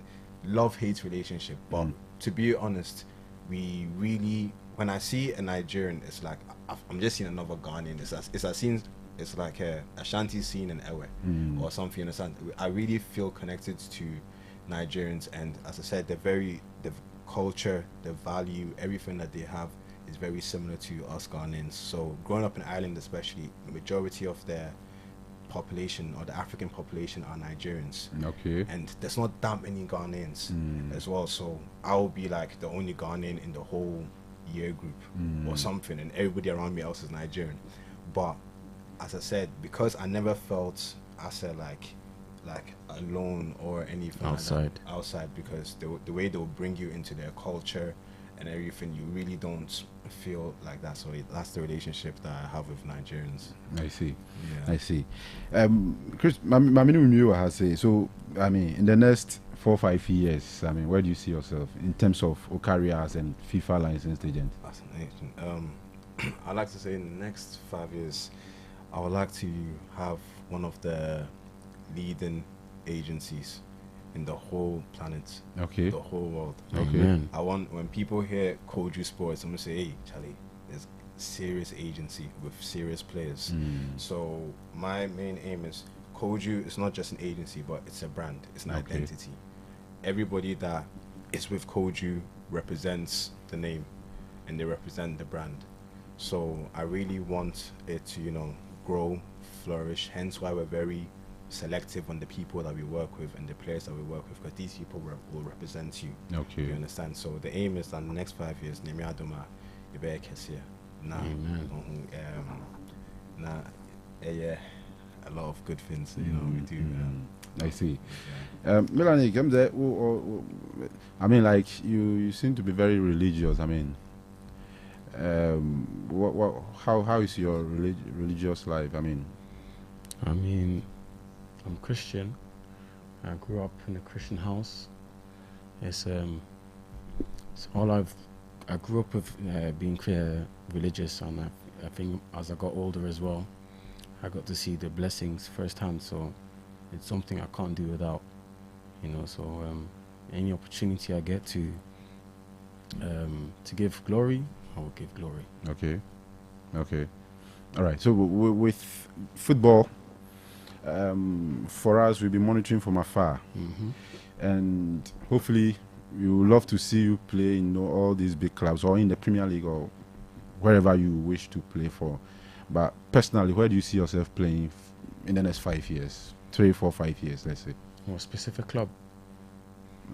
I mean, the Premier League. That's the goal, because I want to make it to the top in the UK. So the Premier League is the goal. Okay. Once I get to the Premier League, then we'll see. Okay. Maybe I go to Saudi Arabia. Maybe I go to Saudi. Okay. Oh, okay. But is it also possible that from Luton Town, when a deal comes from Saudi, you give it a consideration? There's always a possibility. There's always a chance. It would depend on many factors, but it would have to be a big kind of situation to get me to come away from my one specific goal, you know. But again, the UK is where I want to make it, and I've always had that mindset even way before I played Championship, League One. So I would love to stay on that journey. Okay. What's your take on this Saudi Arabia that has become a trend? I mean, all these big players are being taken to Saudi Arabia. I mean, you just wake up, you hear the news, the Saudi club is pursuing this player. I mean, that player from where, from there. What's your perception about these Saudi deals? To be honest with you, I don't mind it, you know, because Saudi Arabia, they have a lot of money, and they want to build the top leagues. And the only way to build your top leagues is to bring players with big names. Okay. So now, if you're offering these big players with big names a lot of money, which is like, you know, a lot of players nowadays, they're thinking about life after football. Sure, yeah. Which you need to do, because loads of players from the past, a lot of players was worrying about being loyal to a specific club or this or that, and then life after football, they didn't have money, but they remembered you as, oh, you did this for our team. But now your family don't have money like that, because you want to live the life that is not sustainable when you're not earning thousands and thousands of pounds a week, you know. So I think a man has got to do what he's got to do for his family. So that's my take on it. I see.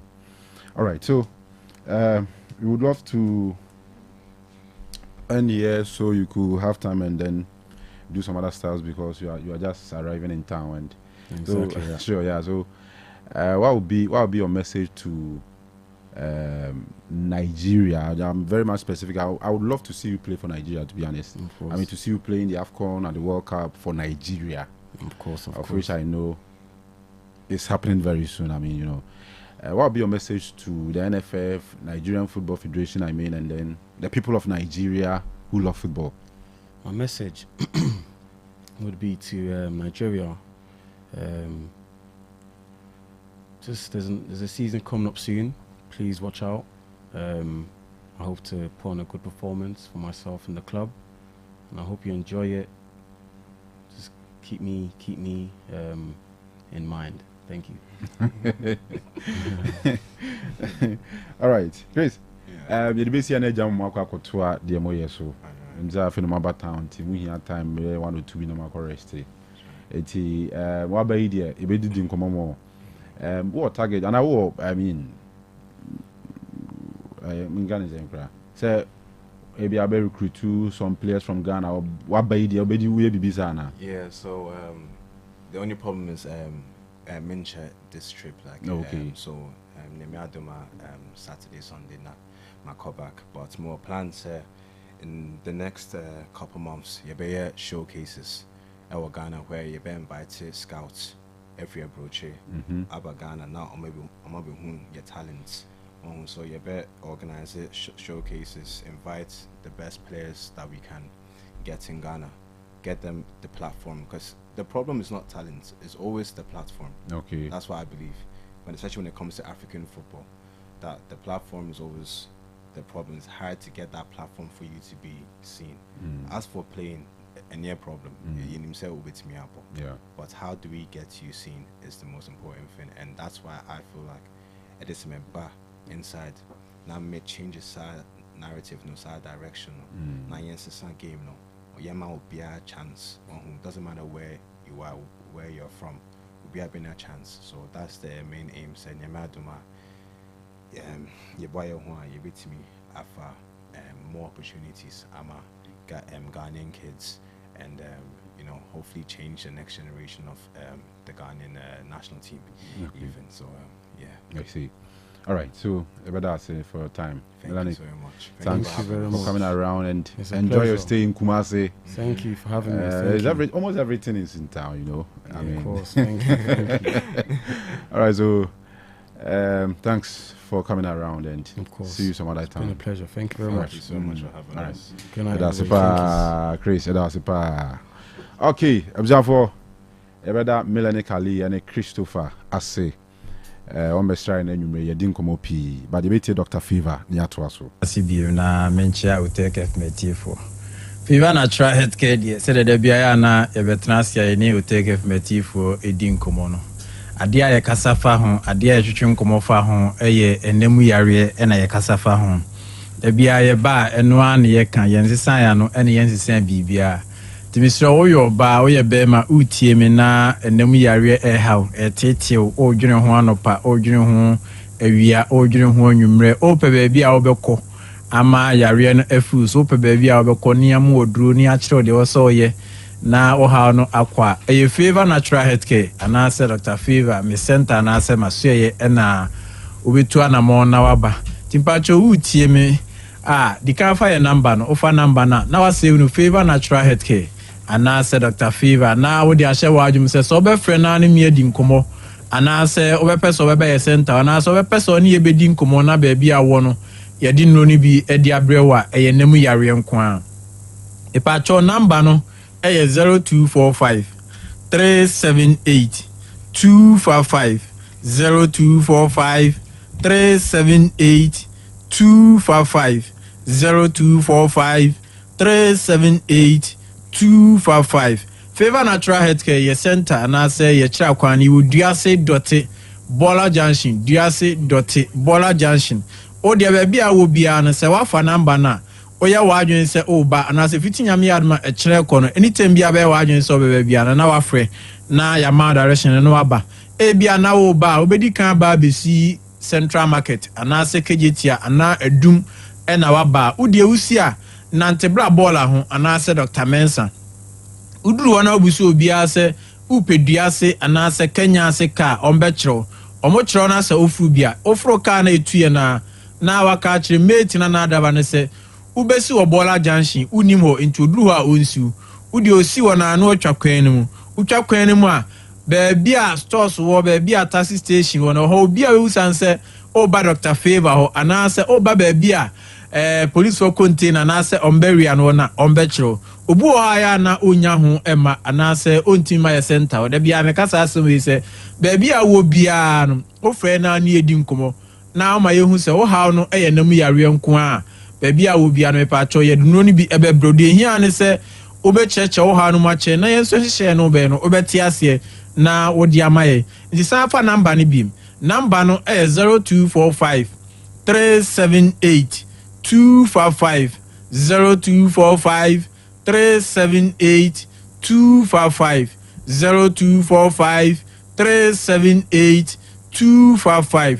Favor Natural Healthcare yankwa ya ne aresabia yesa enam yare ena yankwa yanso na oba ya center na se ye hwew ama yare na kwa ye kiro ne ma bebre ema o yesa ne ma ni bi yese eonuani bi wo ha asenam yare wo so na so opese ekọ na wo nu modura also uje adi e wonam bi wo ha asenam yare wo so na opese ekọ a eno nso ewose uja awie sa nso na drinks anase suban bi wo ha eno nso ewose otwe ho furu sa na ema ni nyina no oba ye be kiro da bia ya na ye ba ye fa enam yare nu ba ko na yakasa afa ho ene yare be kasa afa ho no eye candidiasis anase white ana ode po asade ya na enua no mma no eta afre no ena oyo obi a wotetie mi ada bia me kase enam yare no ya ne nipa bebre adwen yo mo se ya to ni din se enam yare enti ansa na abenya bi no na bia no oba akwa akohia ana ne be ma akwa akohia na nipa na ne kohia na se uni kohia wonam no na yare ni bi eno nko no kwan a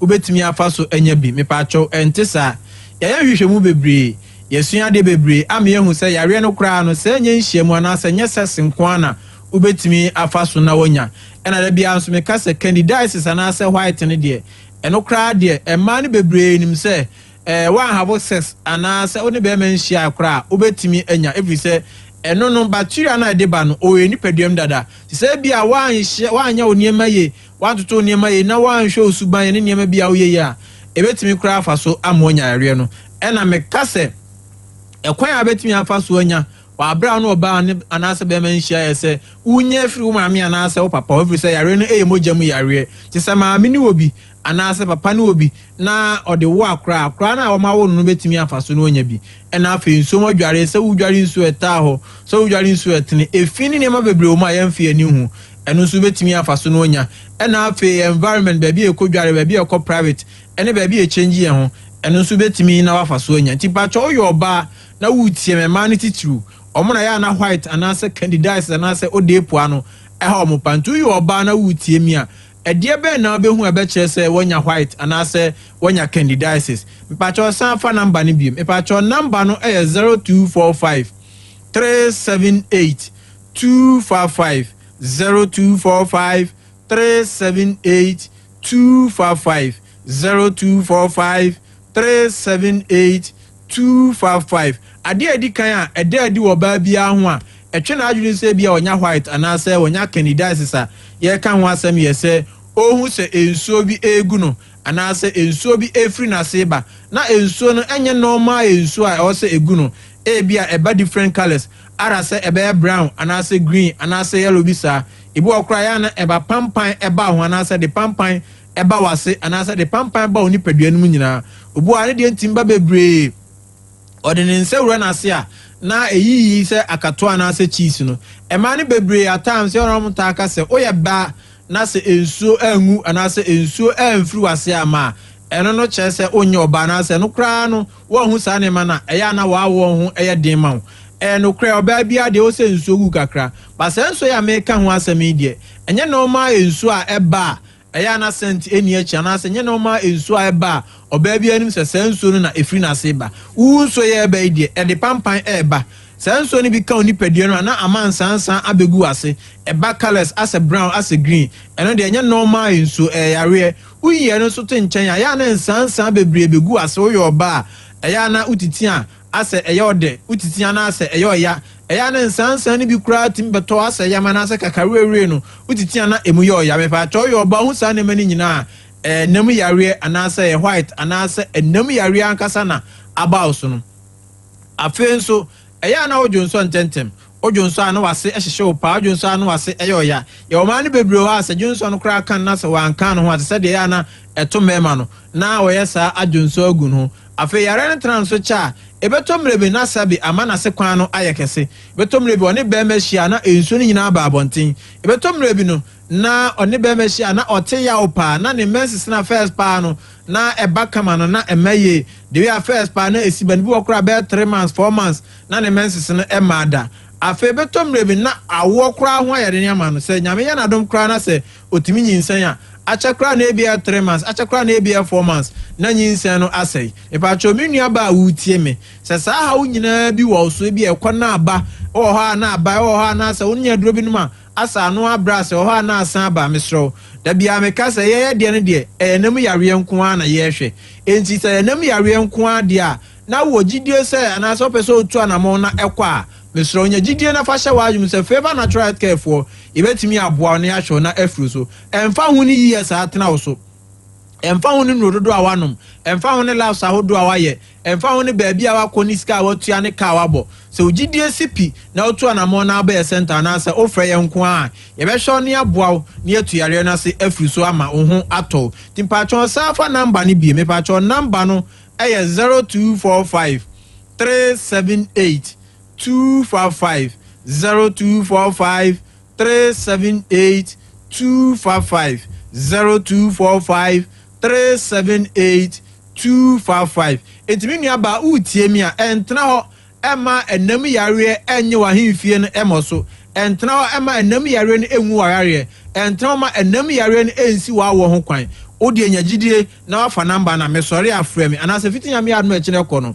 frɛ mi netu anamon na ebra emema no nso bebre eya na enam yare ba o so anase onya white a na wo de hyese white de manko na etimi ye o me pa chow oye bema unsu betimi enya bi na bema de ansa na benya white anase obenya candidiasis anase obenya odepoa ni bi no na bia no oba o sa yare ni bi akwa akohia ti bema bi tie mi ebi ono oba bi hia ebi a Christmas mu ana na watwi mu anase bi kra enura no no oba ni hia ade hia no ohun sensan bi asa se egu ni bema na ho ohun se ne bema na no eye kro ohun se ne bema no odwonso ana emu ye ne ya anase emu hyehye no anase emu keka no ebu okra na nse ohun se ensuo bi di kan ba ansa no adwonso ama ne bema no fo ana asa se efon ama anytime bia na ya se eye ne ya ama anytime bia na sisi ene ya ese ya aba asa nti ama oni obehia asisi ana ne ho esane no the way first pa na esitie na wo ahoden otimi ne obehia no ohun ne sa eba sa bema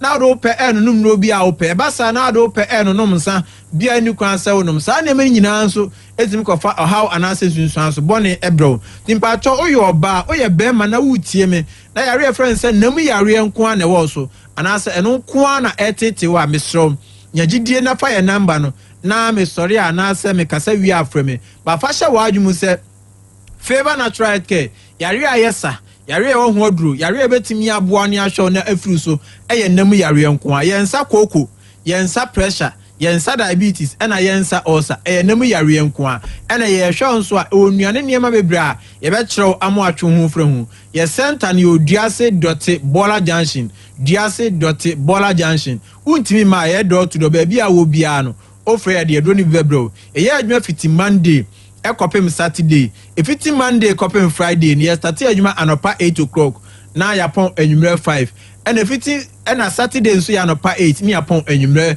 4 o'clock me sorry fa number no o fa number na wa frɛ na anim yedi nkomo na di bia wonti ase anase how bia hu sɛ yenam yare bia no anim ni hu nkomo me pa cho number no 0245 378 255 0245 378 255 0245 378 255 edo bibia se nyame ya aduma na se ne ebese hia ne adi nkomo bye bye. Setting the trends that others can only follow.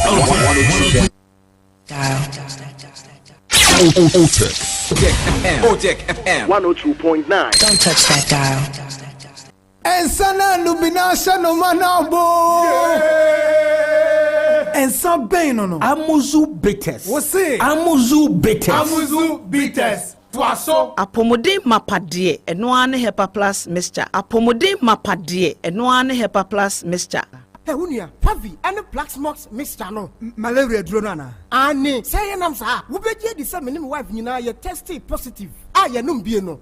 Say a ku malaria mo ni nyina. Am ye nyina ye negative. Ade ho. Won ma wo ye hepa plus mixture no. And wodi we nsu aba. Sentia. E wo say wo immune system e strong da bia. Enti Pavi E support immune system no. Na Plaxmox no so e tu malaria no gu. Malaria symptoms. Et say etipaye, afiafie, wonum ato, ahomre no msa. Achakura 4 days na Pavi and the Plaxmox mixture. Wanom no e tu malaria na se kura. Anya sa dia ko hu doctor. Fra 0542 778572 and 0542 807907. My dear Grenady Pa Pavi Plasmox and Hepa Plus Nina. A painful about more manufo and Quada when you feel to me come. Our pharmacist and her shop. FDA aje dwen kra to yatum.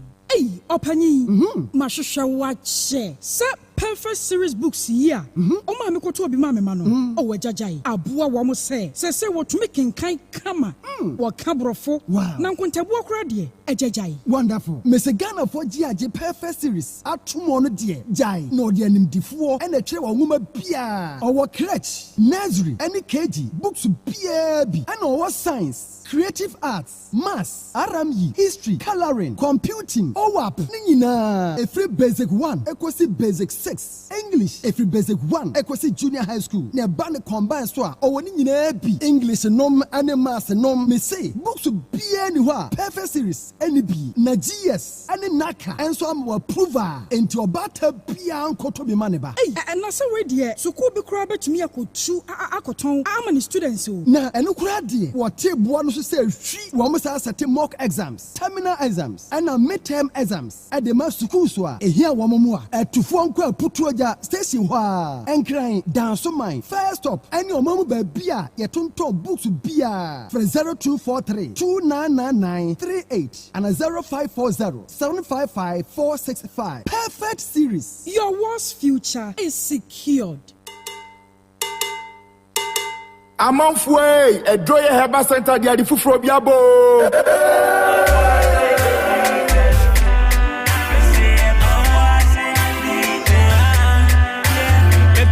Edroye Heba Center Ejumeku a odi oboasi bitters eba ye man sa amanfo ho yare emomubu atopa 5000 no awasade oboasi gringo bitters enso ba ya amanfo etugu so no wode ensafofro bia ba eye ginger ensa ya friend oboasi 442 leke oboasi 442 leke eye ginger ensa ya de nubra ene hama afra ena ya de ayeb bomodia ne ma wunsanka bi wo ya bema na wonuma ubebu atopa 10000 ema no so numa omubeti de sansu na emema so numa ubedi ache bomodia ne ma wunsanka oboasi bitters for ginger ni bi eya oboasi 442 leke eya ginger ensa ya di enubra ene hama afra ni aye bomodia ne ma wunsanka bi onumu a ebeya ho adwuma yie wo mu a won sisi eya wo ya wo menstrual pains bema edra nwumra wontimi ne yere enna bomodia ne ma wunsanka oboasi 442 Oboasi 442 eya oboasi bitters for ginger a wo mo de aba any drinking sport bia etwe ho ahia e wo omaga na mu oboasi 442 ginger oboasi 442 liquor numbi nebu atopa 10000 ensen enyema penfo enyema ema oma wo manufo enyema emofranso a oni fiedu nwotwe papa chire me peta sauce me so boisi sa winye bie kameko mama chire me different flavor three from the same block boisi bitters boisi gringo boisi for tous les condiments we special 3-in-1 mema etiefo nyina akwaba ba amuzu herbal clinic na midiedrobia ba yefre no amuzu p herbal mixture eyedura ebua ima eni mema nyina na oba pampa no ohye efi na seba no obehia amuzu p herbal mixture oba insio basa egu no ono so behia amuzu p herbal mixture oba bi a otiemie na se ne hene pa di ono so insawansawa agi na kosokuma boso ono so behia amuzu p herbal mixture oba otiemia ne junso no pampan pa no ohye edi akireba ono so behia amuzu p herbal mixture minka se junso bia ensensuo ba se ojunso na se ne color no eni e darkish more yellowish na pampan no ohye omu a ekire me se ekikaye eya ba ojunso no mu enti pa amuzu p ne no mu e die na chika sei anase hunam ne ya ono so nkopa amuzu p nonom bema swa otiemia odwon so emu papa ye ono so behia amuzu p herbal mixture bema bu ha odwon so wie na bi akam wo behia amuzu p herbal mixture dwon so ade dwon so a oti de kakra se ugun nsuo na se ya nko an na oti a uhia amuzu p herbal mixture ensese bema dwon so na moja di akireba enti bema odwon so a ne dwon so moja di akire no kopa amuzu p no mu na sa ni na mfiri ho bema ne dwon so ebon kan uhia amuzu p herbal mixture obi se doc eya na nsuo totro efri bema no oba se bi chim kakra na abegu ano white uhia amuzu p herbal mixture insawa agi bema na aboso uhia amuzu p herbal mixture se ba se ohwe aba no emu ya uhia amuzu p herbal mixture obi se doctor emehwe ano ahono mesrew enye hwe ahono nyina na enkwe baba so muati mo hwe ahono enti bema ne hwe ahono onko pa amuzu p no nyina twetwe nko obi said doctor me dware wi ana me hu nyina ya me hene ase ahwi apia gu me so be ma wo sa ha nyina no obehia amuzu p heba mixture doctor amuzu we me dun so wi a na se ju so ni bi tama yase the same amuzu p no ene ese edi se adwuma no wo pedoduo na atudi a e wo heba shop biara mo e wo pharmacy drugstore any herbal shop biara bi wo ho se doduo pa na opetudi a no ba yaso ye na otafun hia so amuzu junction be moro market no tafun hia so amuzu junction be moro market so kumasi no akodani herbal misi herbal pedan ko mu tu bi senton bi akra mu ko kan shi draglem mu bi sana na bo wache kings work repash na tinatet opa amuzu puse mi se bi afra mi na 0247 776743 0247 776743 amuzu p herbal mixture mauji hiochalo Madam Asibebre, Madam Chason Kokra free or Bossy Bitters, as ye friend Dr. Mokolins, Dr. Penny Amida, a drew your herbal center no. Now, me sounds so the Nancy Emma Ghana phone, said Doctor, me buy and among who say, Sebi, and yet Dr. Mabechan tranche the Ghana for, said Yana, a bimusuno say, ye dear, Sebi, Casa and a deno. And I say, ye ba near between foot dragon go for in there be a baby draw for, and ye in an yetisa. Doctor, me catch them say, or Bossy Bitters near the Abano, a ye dubna, doctor, me say a real monsieur ha. A draw your herbal center, Hannah Kabum near the eye of Bossy Bitters. Ampa, Mammonim, wow, Timinka, catch the woman and say, or Bossy Bitters in the doctor, no, a draw pow.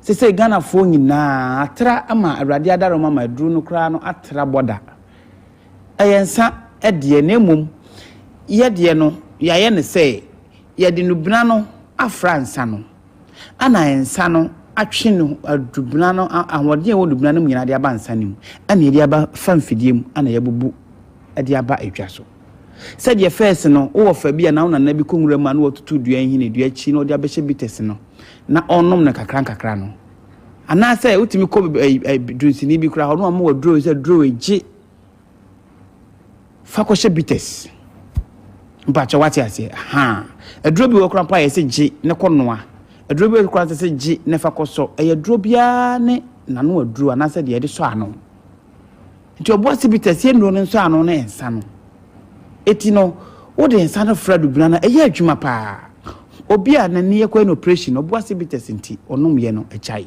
obi a this was sheg ahwehwani once and wotimi anante de etasi nani so onom oboase bites no ne nyina afri nani so eye obi a ontimi mbuni nsa bosome nsia boso afi baako mfie mienu ne nyina no si otimi menstruate kama obi a wo hwan ne den Dr. Mokolens say abedin to okra de ebumi so omo minimum nyina afre doctor ye de bato doctor ya to bedin doctor ye de bato obi wo akọ hospital sa wo hu yare ne mpo wo hu ano aduro na obi a kire ne say kopa oboase bites ne bi o de no be 2 weeks nkakra ebeko ampa na eko ye da mo ase se muguso amodi aduro no ho danse amaye duro de tia na tie wa sabi yare bi hawo se sisi yare se koku se wani ene hawo ana wo ne hiawo ana nam yare na ma be ma na fo ai ketekete ana bema oboase bites because the doctor anya oboase bites an kam nim me bu atopa 2000 as say ko ba bia oboase bites atopa 2000 edubna na doctor ye de aye adwuma enu ti na wo si Ghana ha ba bia be fa bia obi ase oboase bites ye da mo ase na ebeguso nso aye adwuma pa ade amamo na mo hu say sabi obi no oboase bites anya se ensane na ene de o na emom awodin ewo mu no ana eboa na nipadua no nti wa wotimi nkan ka kire wo nua no de watia for oboase bites no ka kire wo nua no nkotobi no hu say Dr. Abokolins no crojin tretrodo ana me ka kire mu se nubina no Dr. Mokolins me nubina no yesan so de akekaduro ene hwentia ne form wisa afra ana ye de aye ensafoforo kra frɛ no oboase 442 leko oboase 442 leko mpacho 442 no ye new information aba obo ensane din no enu ye frɛ na kokra be 4 rounds eno de memedru kan bema ese akokra ebe 4 rounds oboase 442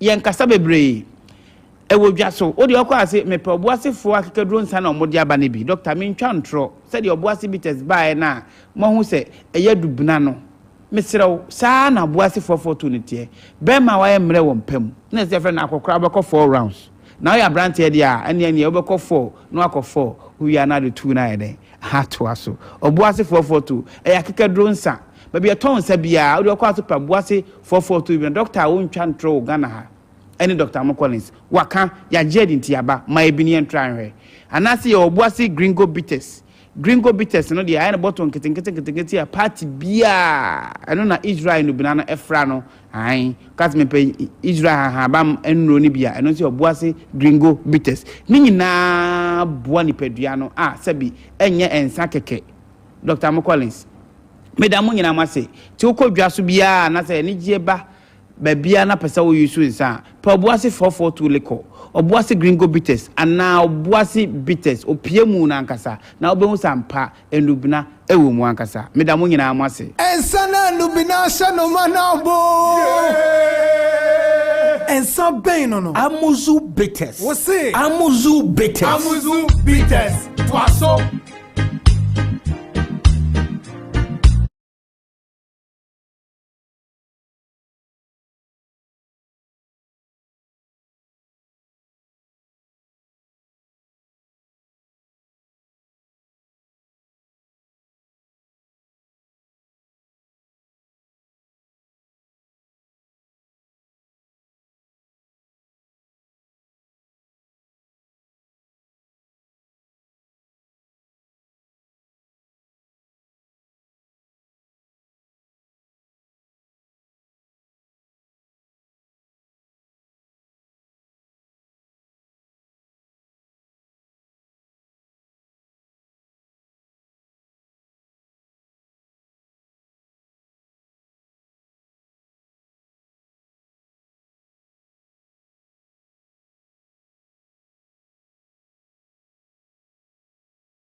Onkra bo pa sima enum Otec 102.9 so eni dimonza yes opanyi na bibia da din dia ami adom bibia da din inshallah nyame ne pa na we say inshallah bi channel anaro enra won okay enra ni nese wo Sinia Kanu na bibia bokodi na mi adom na ba chonzo adumara kwa nyuma ni bi ye pa na go vi wa he te o frame inshallah na nka scanning so oni ni team e ya frɛ no Mekwa heroes Debbie awaza obuasi go face obuasi wa frɛ opa na yi Bazake Holy Stars so on your dinzima na beje so ayo ja dinzima na beje so a Senior say be I find here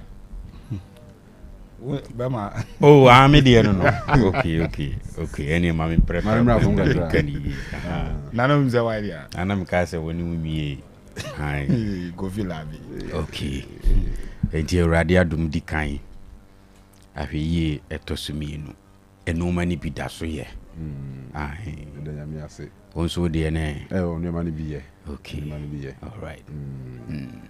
all right Melanik ne Christopher interview no aje time ni binti wo de manage kakra na aka no yeah stories I didn't know the student ke modu pa nke hia be de o and as Wednesday right the 10 can I was here sorry nkunya so they are say china wo for sure na me ada romantic china wo and the answer in china so na ni mani be still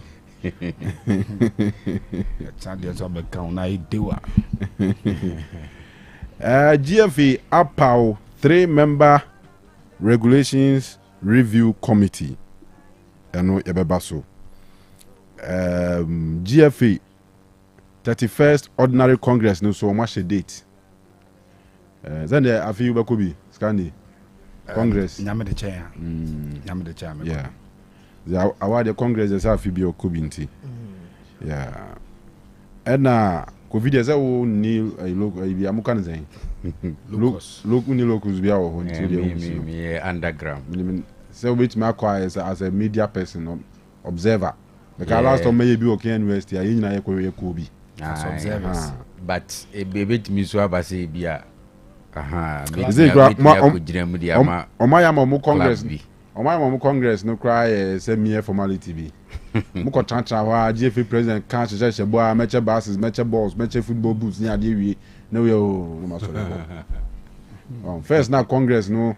Oh, my God, Mr. Pubi. Papa, no, sir, I was ready to be a fine bear 4 or 5 times. I'm a froka free kumasi aqua crack. Don't need it. A Judy Papa Inibi. Oh, me deeper. Papa, Mr. Pubi. Oh, the one for Froka Kumasi. Oh, David. Jack, now FIFA for club worker be a tons you one a day. The tournament ni bi wo hono a wo hia teams bi o e teams bi wo hono a wa mobia na e ha adwen o so ati aze e ha adwen Inter Miami ni likely match no say na opening game I'm born in a 60,000 capacity stadium as of now is ticket on my turn no a little over 20,000 the seats ni mo de 40,000 seats ni de da ho kwa enti Miami Chrome hono mo bobo no o ma contact University of Miami. Is this our school? We get 100,000 population. Students are all 100,000. And on my quite say ticket no. Back on matter so about 3.5 euros. 3.5 euros. 3.5 euros. Well, I'm 50 cities in book. And I'm boy. Give it me a convert. Oh, you see, I have baba forms in here. Baba form 3.5 euros. And then there's also top agua binya 4. Sir. What top agua the 4 ne be na wakwachiche bia mama mfo. The other way go to come match near Black Star match on the top ticket free enwa bi na Messi be bobolo. Inter Miami Messi be bobo. To ticket ba kwa binya 4. And before not only that, there are other concerns however. Unze early Los Angeles is all quite protests because of Donald Trump, the policies on cracking down Tesla. No, illegal immigrants. Oh, okay. Tiano protests Kosovo. Unze a Honsona in Inter Milan, Atletico Madrid, PSG, and one other club. You almost never bought honum, and there are concerns. Likely say bit me affect the games because gold cap na nkomo bebono Mexico a game na nkomo bebono almost affected ya mama relocate omo hotel kwa no mo e wo krom because protest na sha say gather momentum instead the first day of the protest no the first day of raid na security agents na omunya 44 illegal immigrants omo arrest omo day 2 omunya 77. They say Chromo for not TSC street so more protesting. Early Hona Rose Bowl Arena Noir, a Hona PSG, Inter Milan, Atletico Madrid, and one Mexican club become home. Never ball. Likely say, said the Ecosana stop here. And you might be brave to my heart in your club work up. Near AB at this game you can say you know attendance and I affect by way the security concerns. So the gold cap, which is a version of the AFCON and Northern America, Central America and Caribbean for no and the Kaboom airboard that is CONCACAF for no or more version of the international tournament or mobile no affected because of protests na ekoso ewo LA I started with Brono kakra so I gather momentum when you say I travel beyond LA there are other states also have protests na sha say ekoso all because Donald Trump the president of America say nipa bi titikurum ho a omagikuru na boso a omumfiri ho and the way we say responding to protests because say we cannot allow our state to be taken over by illegal immigrants because Nigerians omo come we protest them say bi mu illegal omo tuunti na omo adwene omo say the eba no say keka funa na keka man the dampan so on the first day 44 people were arrested, second day 77 were arrested, and people feel say nipa no omo tikrom honom be part of the community no into whatever the case may be no so we say kwan abefa so amna illegal mum at the time or to on say obeyi na free kuro mum say we deport no and na go back but of course the last time no there was a plane na carry illegal immigrants back to home call Supreme Court ekonya stay into US government were directed say directed pilot no emanisa flight in back to America na move plane no some of them omo ankasa doing they be America no.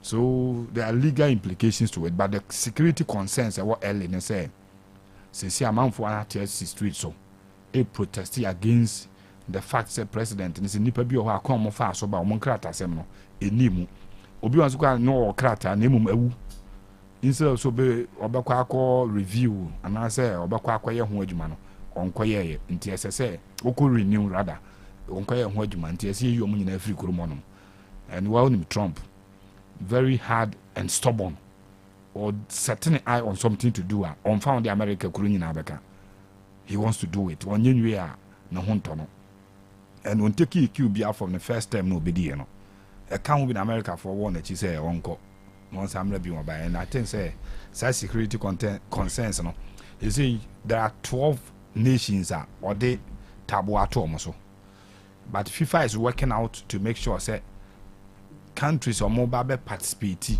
or more clubs participate or tournament in them there say exemptions be but the most unfortunate thing is say illegal immigrant ko or pamomo na wo fra bonti afi na wo pe visa be wura so ba be game ni bi keke one clearly yedim say America there almost heaven on earth for some people and now for almost coffee where there's a heaven on earth me can me some people can we kura kan o say buruchiri ni there no ani America heaven on earth for a lot of people it is likely say obedi football chia traveler ba kuro so obehe bia Inter Miami obehe Inter Milan and Atletico Madrid e bia kuro bi o shemu o Italy obebi o free buy no we do America obehe na so ngo bi so there's concerns about whether supporters be travel aba any the riot na ekoso e wo kuro mo no between protesters and the police no whether some people have interest say kuro na me to kwa no early hona me kono mehojo se me ko no so the tournament could be affected in terms of numbers on Bitmenya Ewo Stadium or just like now report earlier say Copper University for na a Kwamina Jenfikra testimony from the US or say Osei Akoto in Miami the governor is harassing immigrants with tough laws that can also bring down the patronage maybe annually maybe anzo kucha tickets akọ hebo obi do na police for do me say senior ye wa obepie most people will not even step out to go and watch the game. Yeah, risky, but I don't think so.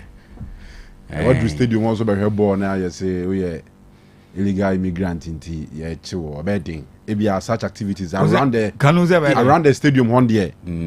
On Christian Romero mako tina Brazil ko bobo police for aba park nzo mecho mako oh said the key thing is Osei illegal immigrants bro fonso ne dia oni chirim enti unim say we illegal dia any we say utumi pie ko he obo kama asim bia ni but say we illegal nko dia it doesn't matter where you are they can pick you up sure yeah and I say on March day, I mean, game Abian Kabibis anyone there, you expect people around 60,000-70,000 but around the stadium.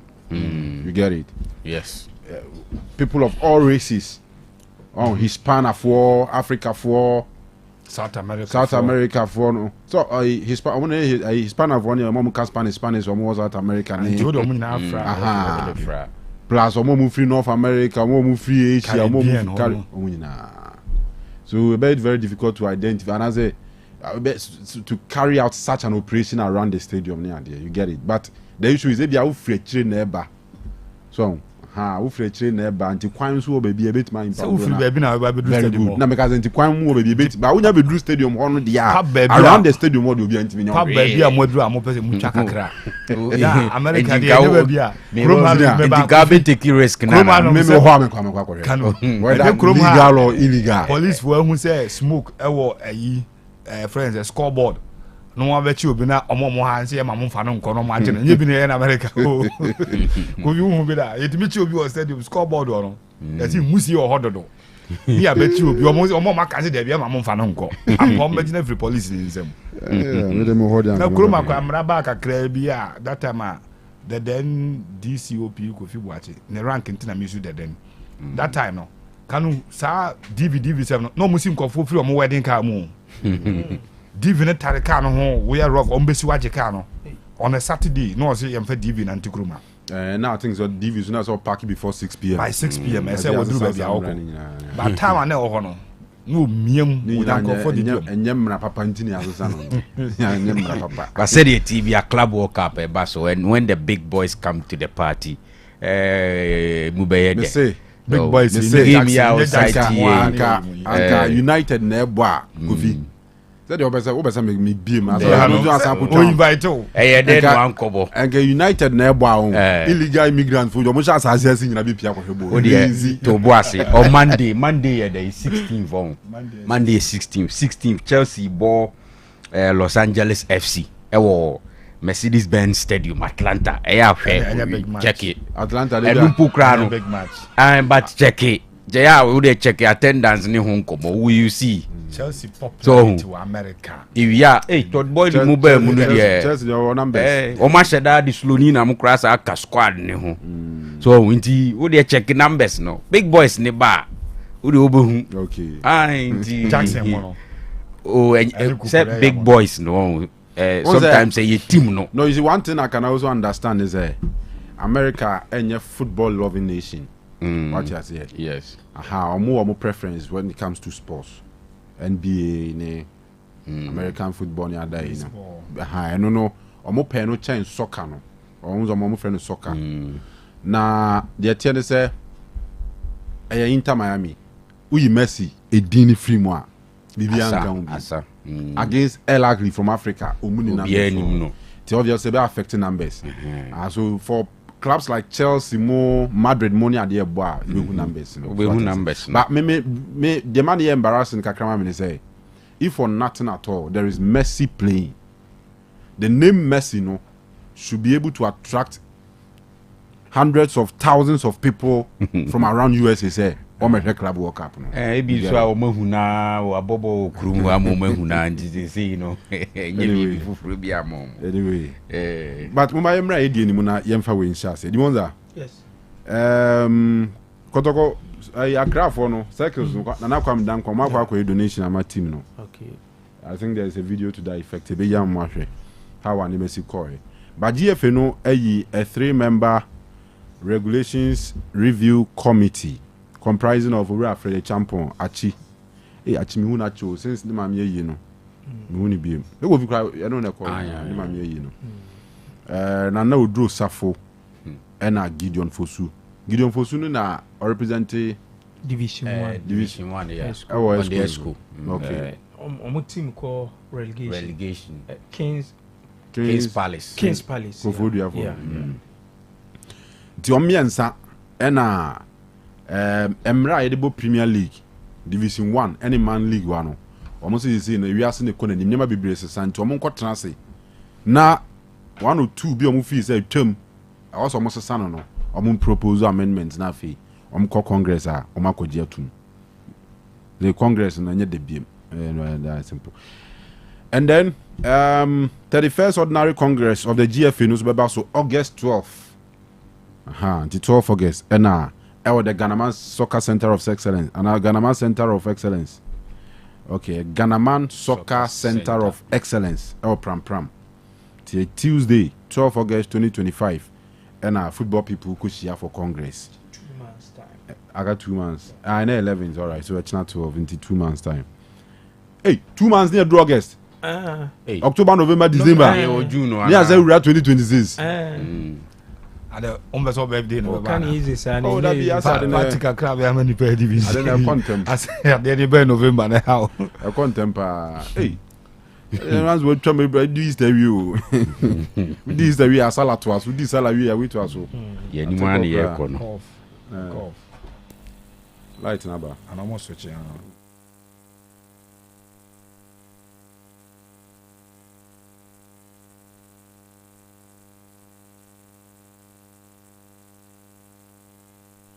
And our face so the other say maybe a chummy I think last year Congress na GF Chahumum and as omu cut sword for the construction of a 40-bed hotel ewo pram na in crane sa catch a project na kone nimpa kone nim we nyina no World Cup legacy project World Cup ayeko na nzendi e kon kata sike piem ba no omjeze omu nnu no manum omu van wenam we di omu de baby to omu si hotel or pram ho a ebetumi a house national teams name from the U17 akopim the Black Stars eno ya dia eto asumu yi pa and then Kotoko any Heart of Oak legends omu mpenifo ehwese nkanyame adomu akwasiada omebo curtain raiser ewo sade na twam curtain raiser na twam go players here pitch papa boss ball nya fi na bi bo abesis abesai so na curtain raiser twam nya sade curtain curtain raiser 2002 2001 mu Kotoko mo bo ana curtain raiser no twam masa I curtain raiser and the point is that most of these curtain raiser and cran e be twe doma ba chain final na okay and I make say our that's the point. Yeah. But look at it, most of our former players do they still attract numbers? Would they watch that thing? You would fancy be still a tremua even the current super class no cry competitive no cry ni pass every but openyi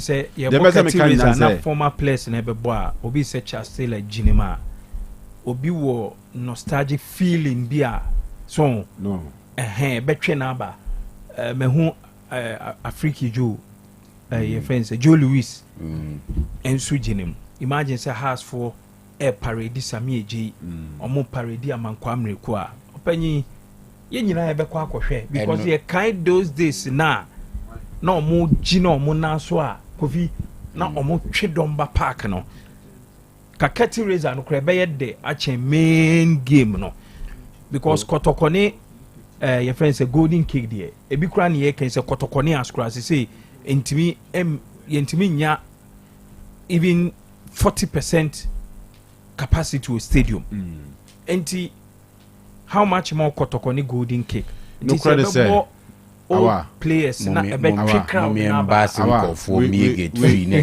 pamela ho na I was innovative yes e pekwa nipa ba stadium na say curtain raiser na nipa ba stadium there then we are still living in the old ages no curtain raiser twem what do you say the disadvantages being say you prepare pitch for a final game final we be mundi can be bomb match was so nanti so ma pitch no nye no ho basa bi ansa na main game na baso in 2025 we say curtain raiser no openyi normally yemfa omo bo competitive so nti omo nyo bi omo the pressure be brave no mo mkwa na wait just say no we be 120 you mo be be first na just still abobo e bia we abe 65 70 80 9 we dey 90 kg mebwa ene cha still original speed so be piano ka still speeder or the be kwa kofa ball bi no the speed no the be kwa no is it ontimi mfasa speed ne curtain raiser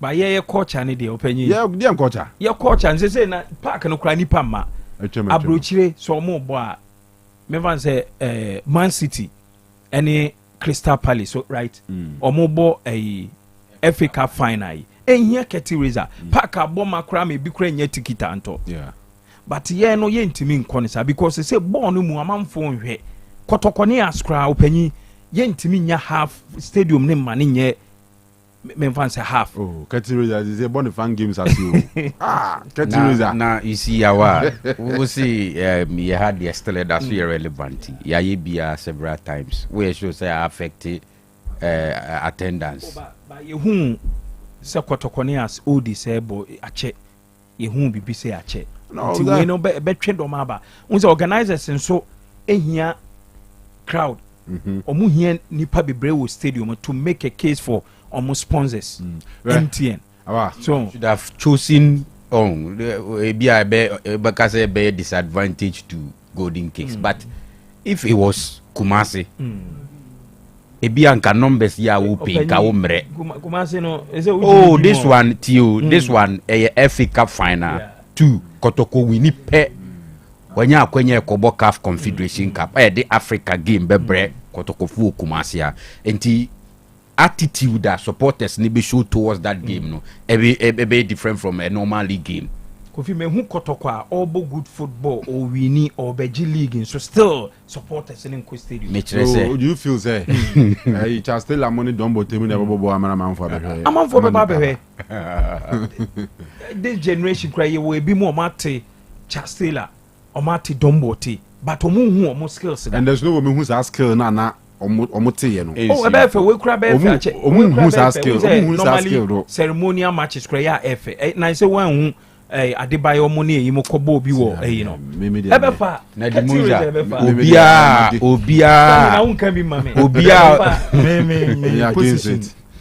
obia o teacher still ani dombo te munka a wentimi anhwe wo mo wabeti wo munka no menye so obeko stadium because ni age ni be wo from pa menye so you be obema ne ho mini so okotwa tikita kohwe wo mu stadium ene sa numbers ni wo form obehe o say Chasela me say ade no this is scheme no say person dey nya numbers I just say e schemed na an agenda yenim Chasela ne words in the course of the week and can use him.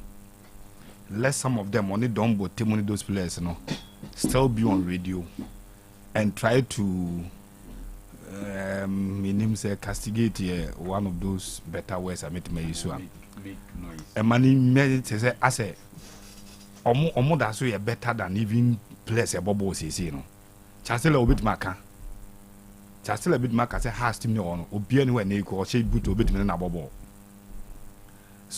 Some of those provoking comments and football administrators and they almost knew how active football anchor the game no once them say time and your ball no they do it better this players near better at least and non for the discussion a bit my say oh dear mumra me say play boy and don't bote be ball boy Chelsea la be ball and you better than Premier League for ni be ball senior e no pay the bit me nipa ba no like me who say you players na kasa na popular bibres yeah me senior a cup final if we still think there in 2025 I was a bucketing razor with the oldies and a bit more attracting numbers or more bit more attracting numbers more than the current players number competitive football there then I'm sorry say we are joking with our football from all aspects say current competitive ones didn't mean draw numbers sanity also my boy man trying to bit me draw numbers open asama woken upe getting rid of the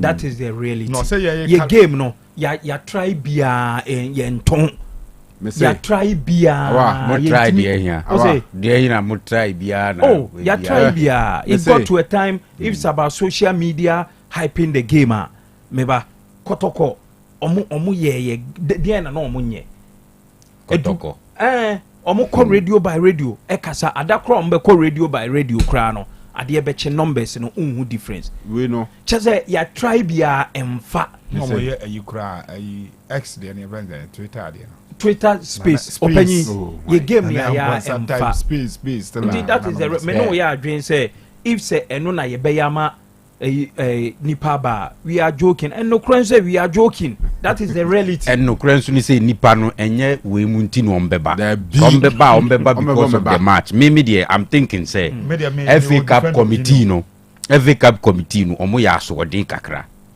ewom say ya choose venue ato order there but I mean Golden Kings versus Kotoko yes ye kobono Legon not even the Accra Sports Stadium yanse sane mfa mre Kumasi Golden Kings na when already what you see venue na to when him say Kumasi no very difficult so she cry on Africa but obe pese e be call records so waje FA Cup no credit and be obe na say eba home no ko advantage to win be kosoro exactly sure it is you choose venue that they are in empene those Kofi example ne normalization cup final no was initially na Kumasi but omo convince Alhaji de Demone the then Karela management is sure in Kumasi one umenya numbers no you need to create a very fine ambience and a very good game. And of course, we'll be of course stadium on that day be and all that say.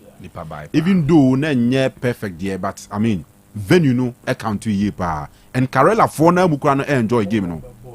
Enjoy game ye pa. That time no munim so money kotokwa ho de no. E see that say e ben.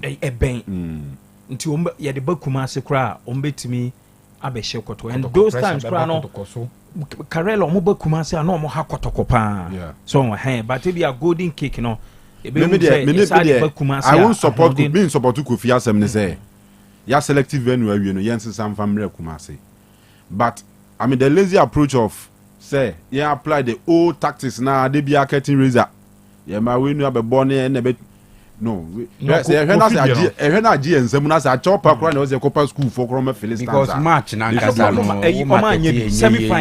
semi-final Kofi omanye bi omu yusu takwa for senior high near yi still amfa so but if there's one committee so in terms of promoting matches or moya de kakra MTN FA Cup committee no at least okay kotokoni asek no mbon nanzen wa hai na is it no 2-4 cup na president Kufo J Kufo no J Kufo Cup president Kufo Cup J Kufo Cup no omode kotoko omkwade second team one of them say against Nsuache man so 2-4 den Nsuache no Nsuache man Maxo Konedumu mebo wa so kaya no Nsuache man de ne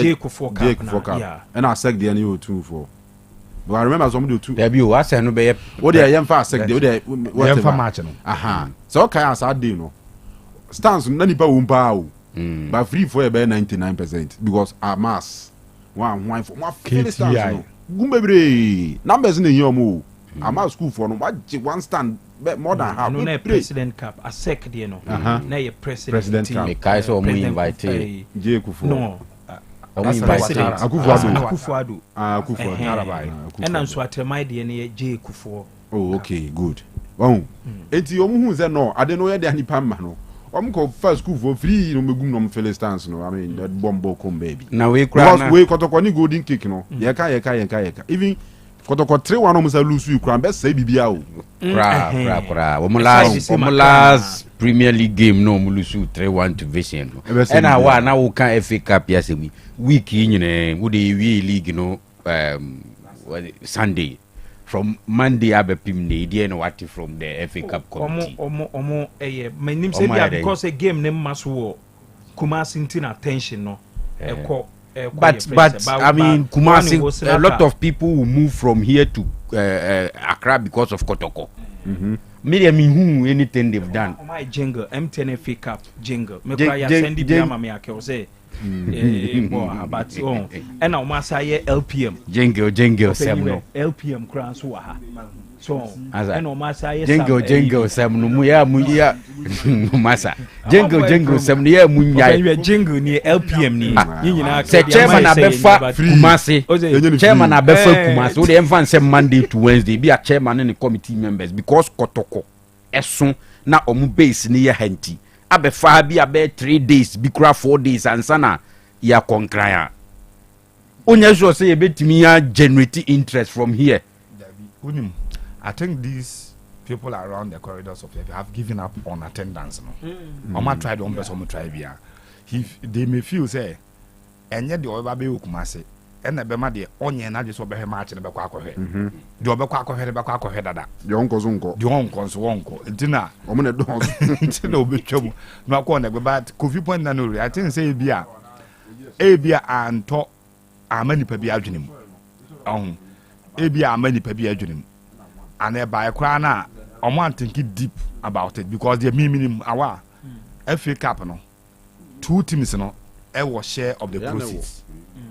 It is set golden cakes down let them understand say though venue or but Kumasi you will stand to get a bumper harvest from the deal no and I said the arrangement na what that no dance e bebo no e wa Accra what you say see ekobo no wa Accra sika amumu benya as golden cakes e wo gate process no e be ketwa ba mote ase ne de Kumasi a likely say you rake in mu benya number because kodim so my last chance of going to Africa no when the game is closer to our supporters now maybe somebody did not sit deep with this thought na kofinya you know maybe you see the other reason why I feel say getting raise and necessary say one pitch na kazanya papa and I'm sure say throughout why now Legon City is one will be because okay Legon yeah Legon no dey be omo dey dwane numbers maybe o wunya kakra bi a e be ma say the mo say say na nka ya fu so o hwe pitch na o bobo ne fa so a ntimi nye bounce sa enti me sure say throughout the week they will try and work on the pitch say o me prepare pitch no for the final only for abolobo fo bi na yi bi me di kan be bobo no so ansana May match na ba so are we serious yes serious obolobo kra and say yeah intensity speed ni mum na and say una we say na me ba mo we 120 ni 140 o me na pictures at to more ba mami say no final ni fili de mo ya mami chess kan di achi no ntu ni na ba kumienu wo pitch no so na nsu tu na ba kumienu wo pitch no so na enwe impact no ejina the speed na wo de be ko no na we be so be any speed ba do kran say na make anti o mu speed a enhye da wo de to mo awa asem no awa na me na opese mo so bo so ba mami momutu to mo mbe bobo no to bo mami momutu anti o mbe bo ampa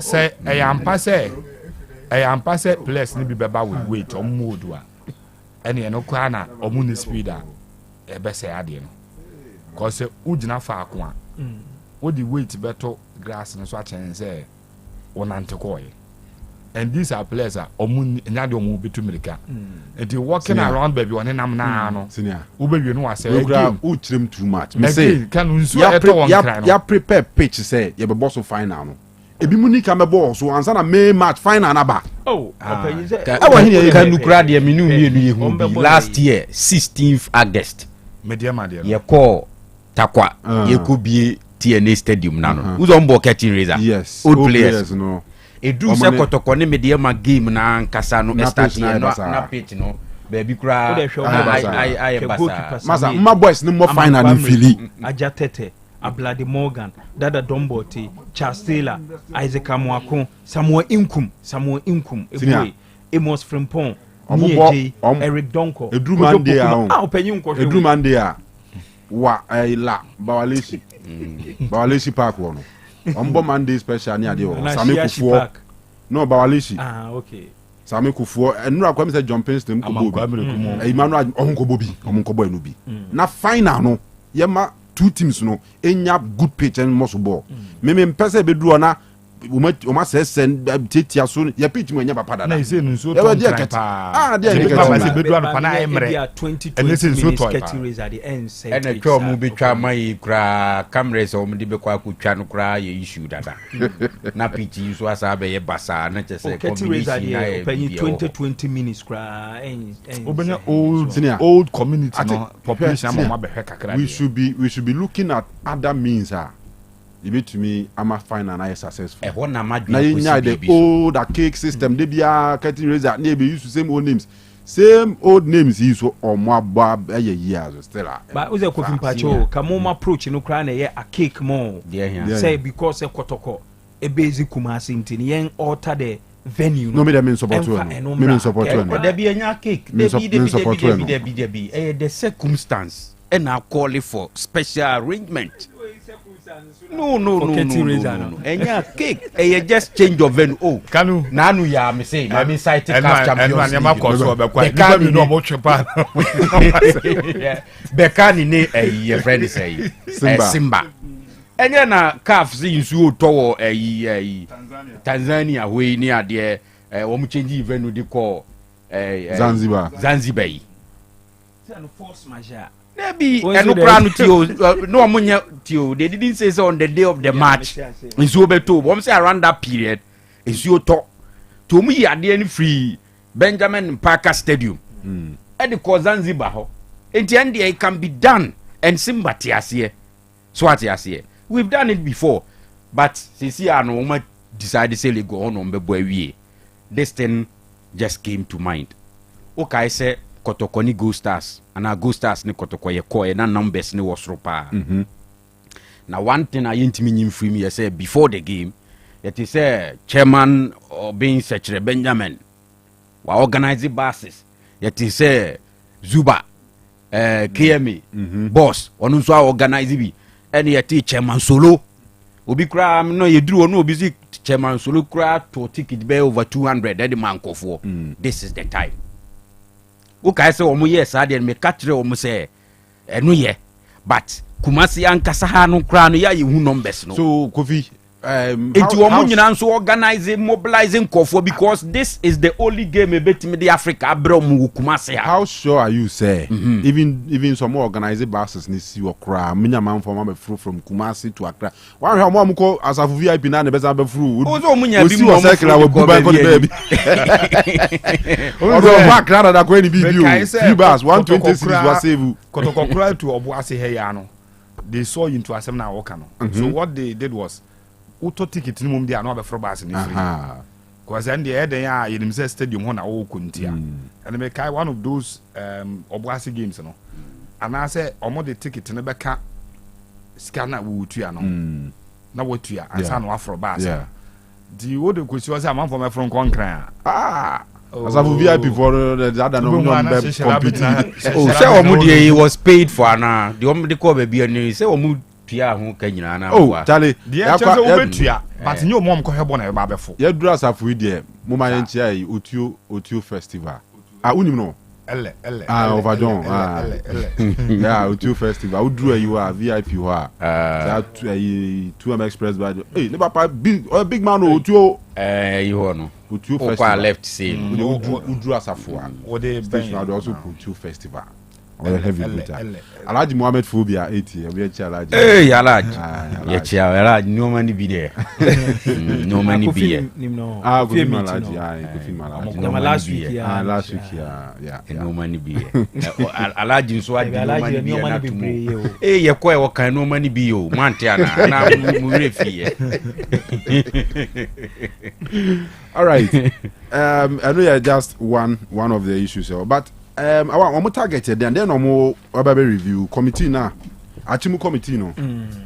There no more baby because say a boy the mra mo na no. Simple. In about the rules and regulations the boy league, you know. And Kanu since 2019 there. Nioma bibre e wo ho a utimi say ya ye ake kana say hia say ye review na ye sisa nioma kakra. So even we share the constitution of Ghana ye ko nyina no na e bi shim na ye sisa bi so na ye review na ye ni ye sebe ye be ye updated. For example, me sure say the recent 2025 safety protocol enhanced protocol, you know, me sure so mudi be e be shishim. We say referees are complaints, match commissioners are complaints, even teams any club officials nyina aye complain say e wo say ye mra no ye timi system kakra say dey make out here say ni nyina no e na omo pese panyifo miensen omo tenase na omo timi make kitchen me sure say we club official we referee we match commissioner we club administrator na in your wisdom who ni say emra ni bi wo ho a Kanu e wo say yes sa me sure say omo be makwan ama won so watchro e de akwa akomo so that you make changes just like even recently the new president John Dramani Mahama by won say wa power committee bia constitution review committee yes won say your constitution no changes be bre e wo say bam just like same like your football no 2019 to this time there Kanu Mijidi say was changes ebam. All right. So omo ene betena say no maji amount for view any amount for reactions. Me sure say bia woyɛ football fan koraa na ofi sɛ yɛmmra ni bi wɔ hɔ ɛwɔ sɛ make changes wɔ mu a ebi a there will be some channels bi a wɔbɛtwerɛ anaasɛ wɔbɛ-communicate di ama ɔmo na ɔma make change and wohwɛ yɛ groups ɛwɔ the reaction of football people ɛne football administrators na bebree na ani gye ho paa especially still ebi mu gyidie sɛ ɛkwan a teams na anyɛ pre-match a ɛfei no ɛfa so ɛfine ne ɔmo no ɛwɔ sɛ yɛpɛ mmara a ɛne deɛ ɛwɔ yɛ rules and regulations ɛbɛ spelling it clearly sɛ woanyɛ pre-match a ɛwɔ sɛ yɛfine no mmara na ɔmo use ɛde charge there is a term ose ɛno yɛ misconduct anaa ɛno misconduct yɛde ɛbɛtumi afɔle under misconduct but n sɛ ɛnyɛ clearly spelt ɛwɔ hɔ nom there is a term bi a opanyin bi use anaa mepɛ ɔse ɔmo frɛ no the omnibus law which is article 34(6)d no asɛ mmara no ɛnhyɛ da nyɛ clear but wotwa ɛde afa ho afa akyire ama ɛne na aba abɛsi wɔ so me sure say moving forward no ombetimi astate ni clearly say woyɛ club na say wanyɛ pre-match a tamonyɛ say ayɛ ɔmo fa ne ba ko yɛ nyina yɛ ana obi nyɛ na season me kura say ɔmo yɛ ne say wanyɛ ne yia ba ko kra de no bi de ɔmo yɛ no ebi de timi ti coach gyina net ho yɛ de come ba ko kra de yɛ last match a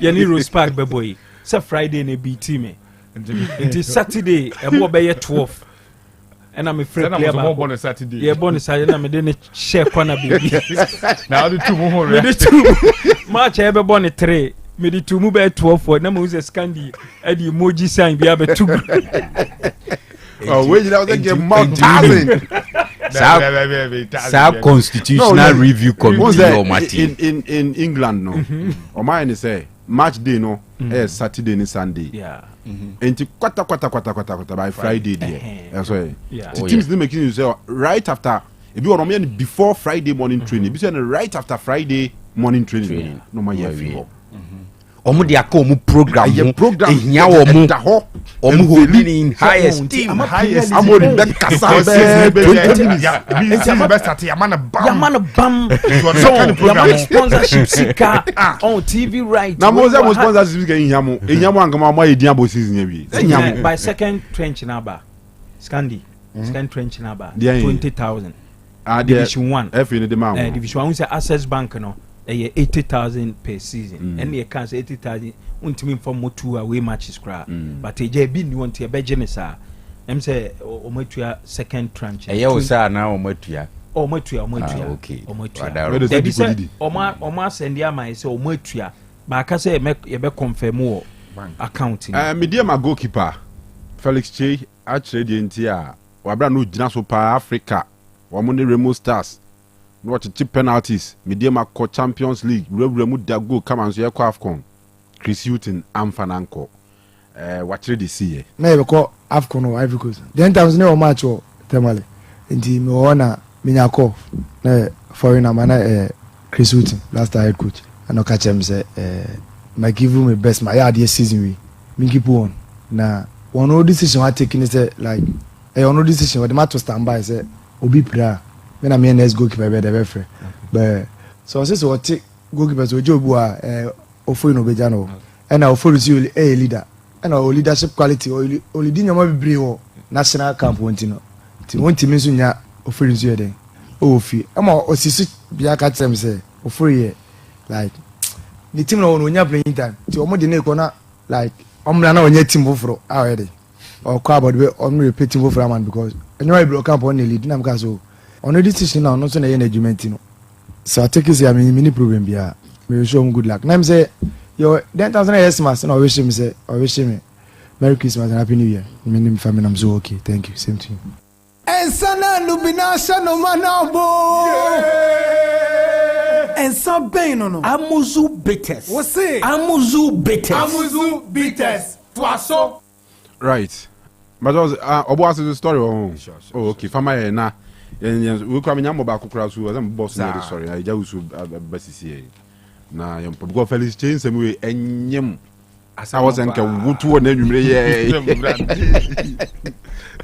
as I'm in Papa. Any committee no matters on the bed. 3 member Achimu committee. Committee. No, they're beyond committee. Abba Kanu football for Okroma, including school for. Oh, they won't train and go my old boy because me so me be a me load in a honeygu. So review committee no our muso Martiano. Oh dear. Tell them you are young could any money time now and a time yeah Dr. Casaviana Dr. Casaviana yeah Kanu mamincha Obuasi community ni nyina na menchia directors of the old club Bekwai Heroes Mr. Eric Opwanjimai and Mr. Eric then who ye Nyamiadom ya no ache na mame eno ayeba na edi mo honkom a hey mba boys ketu ana oh ene no man bebire be ye eno obalo kwa akope eno man bebire be ye eno ayeba na edi mo honkom Nyamiadom say in the course of the season na nasa honkom na e course dada and after the season no and he decided say be ma no a very good hearing. To you open your doors no. Emma the entourage omu fi Obuasi omu approach here say omu share yen model no. And say they see in quotes as it is your conduct here hona as a fit into omu system na Obuasi ndada. To omu pese season no end there. Omu nye engagement na yehwe say opportunity or say the team na beba Obuasi and you will season we sat down with them a delegation if you Obuasi led by the newly confirmed CEO MC Madam Faustin Lavapia and some eminent people from Obuasi you know the long and short and they said ya turn part of the Bekwai Heroes no at the ama the Obuasi community now through the municipal assembly as we speak partly owned by the directors of the former club no which is the Bekwai Heroes and the Obuasi municipal and as Obuasi community through the municipal okay and obviously through the mining company no and this partnership no eba so intini wa hwa enra and official inspection of facilities former another then Ashanti Gold Ediano. Ye call Obuasi through the municipal and after inspection more handy be at the mind the Linkley Sports Stadium. Many you my videos we say are ready now bet me at the my Facebook for now. Linkley Sports Stadium, yes, this is an inspection acquire one wow ni one Ura house or call the clubhouse. Yeah. For you. Hey, what paint you now? Or more paint and run can after the whole inspection my theory and emotional kakra you could understand the pain of Obuasi for no and near me ukrum ho a football nko ade no still na omuni club e omodia e ukrum no you ubit match omase so inspection of the stadium facility no inspection of the clubhouse for youth team no after that call Danko Estate and some John Estate or more bungalows or what and on the Ashada you say a club in the place there a horns your inspection and I'm part because football you know now who structure now to me say I'm passe for football Obian touch it Obian call home and who remote me say ni partner watch it obviously because football for near their mom to the two estates no your call inspection no. After that in your call for stadium where more two standard grass football pitches our honum a horns almost a hostel a bit my house so even more than 50 players where our honum the other asset na Ashanti Gold yet me the inspection with the municipal assembly no ya kakra no per documentations ni bibi and they say the new club near Ash Gold FC. Okay. Ash Gold FC. And the Ash Gold FC Ebeboni games nyame adom near started the next season na e wo Boase Linkley Sports Stadium.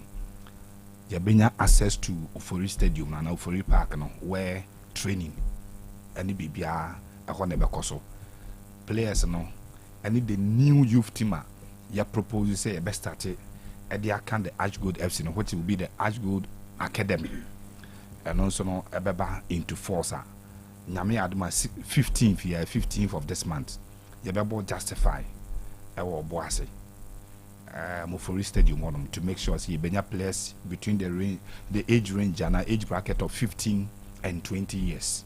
When you say benya players we the any football age 15-20 years. Yeah, the nyama kakra beto to 15 de kuruma kofi 15 to 20 de kuruma so unwe JHS kwa wo JHS. Internal there are other things you bet me dey ahwe hu say nipa ni age na nye 15 kura na ese 15.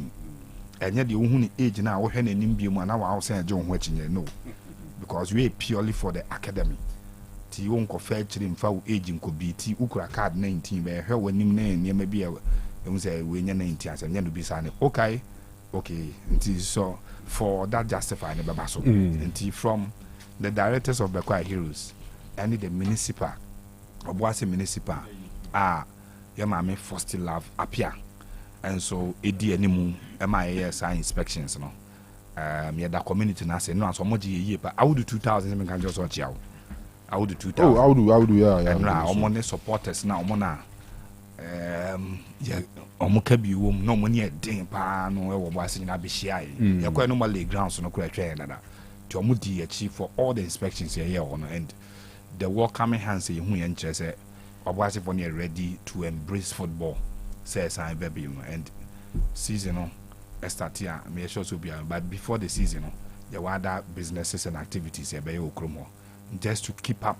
the interest no monya ewo club no and this time said the kind partly owned by the Obuasi community to where your modia and yes will be na kofa team e dey back room so be born home matches ewo ho obi anu asafa ni team no de ko enya sanete okay tie na obi ase all right and said the kind no Eric some better nka but who Eric was say men can jam some better nka oh ye jinidi no ye jinidi sa sam wajan all right mami mo we so na yen yen sorry the Marvels events omo no mo say obeso ye event planning bi anu aba no manje ho no mo ni watena se bia obe ware obe ye program bi open say na dia show mo nsa what you say omo organizing it kama e dia ma omo ye wedding deco ni bibia ye birthday na we na person me deco ho a 0245628485 no anom Vema Plus phone no ni bi Prostavite capsules for June so mu ha bia X Drive ACC o mema sema we bema mu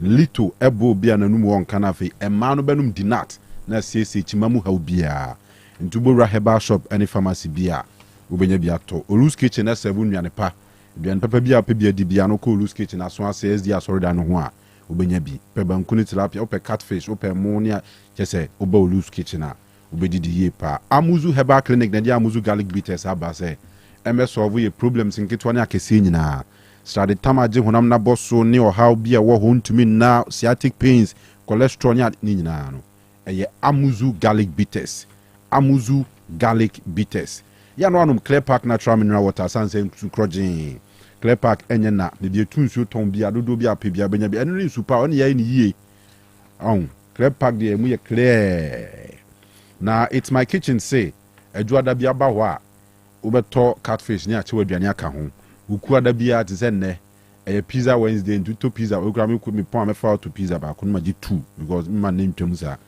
and afi ya wada china nyame adomo a say China Thursday utoba nkuni tilapia 1 plate obenya 2 plates umpewe na apede it's my kitchen mizo ho bia ba na apede na kudidi wan kasa so na apede bia kudidi a pese wonim begu ase fa no kone na mkwanchem baby a na donako it's my kitchen almost 7 local cocktails amanfo amanso nuane nyina baba yara stadium traffic light wa na be hu omo and afi the fearsome 3 Hepa Plus Pavini Plasmos air for general well-being so what you say enti Dr. Iben say onunum bia boa ye papa ye ntwen nyare ne akope Hepa Plus akira kwan ye nura abe part of us dada nura ye nom de boy ho ban maya hoden sonkoma honam ne tumi fight infections awodo a ebese attack you siesie honam ne yie siesie obi bia yie Hepa Plus baako Pavi baako Plasmos baako now di na musa GKB Construction and Logistics for Santasia Pre Enemekwa Pre Hope Exchange ho na de chene say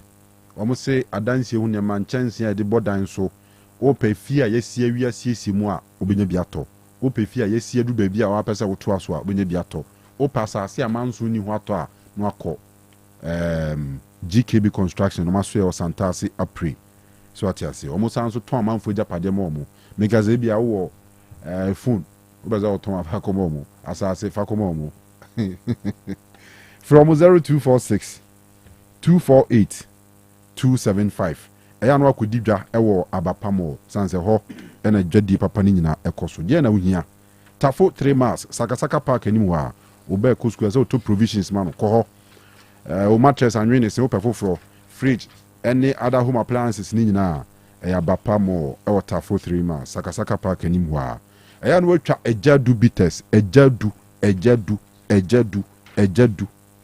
bites nya Mr. Du ejadu ejadu bites eyen sakrojin made of natural herbs no ebeboawo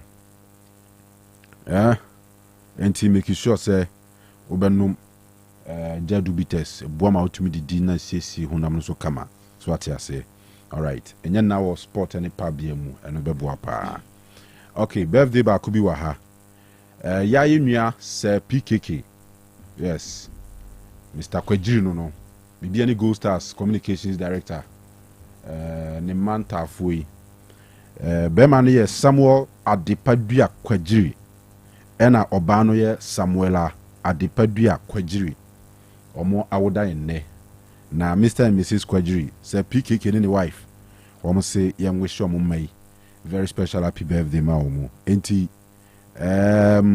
Same any Samuela yes fan boy any fan girl fine boy pa and fine girl omo ya heavy pa and mama happy birthday on papa so ya do mo pa o mama so ya do mo bruta yes open my birthday by mama Ncha Sharif regular listener abako owo Ejazungu Alhaji Abbas unim na nawati ni Alhaji Abbas okay Ejazungu a very popular pa ne ba ene Sharif na ose enyumre ochiaye o enjoy show no pa Sharif yeda na so yeda na mejene so Sharif yeda se when so a special happy birthday me pese obo ame na me brother baako your friend Yusuf Yakub edi amanfo dodo na edi friend eye Mampo ana said Dollar Man ana Dollar Fresh on ye chairman for Bisa tribe amwo yati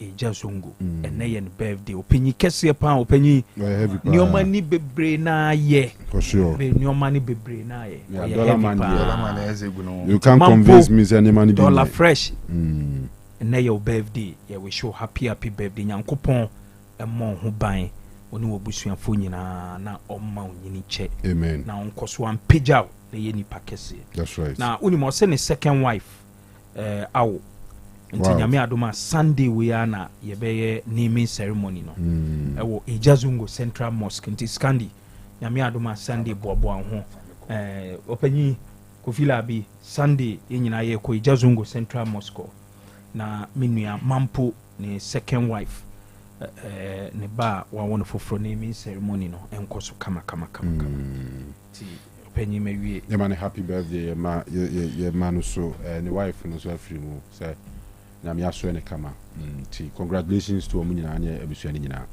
all right ene ye di besi ha na ya makwan ama eja wusu aba eja wusu heba ensana lubina sha no manabo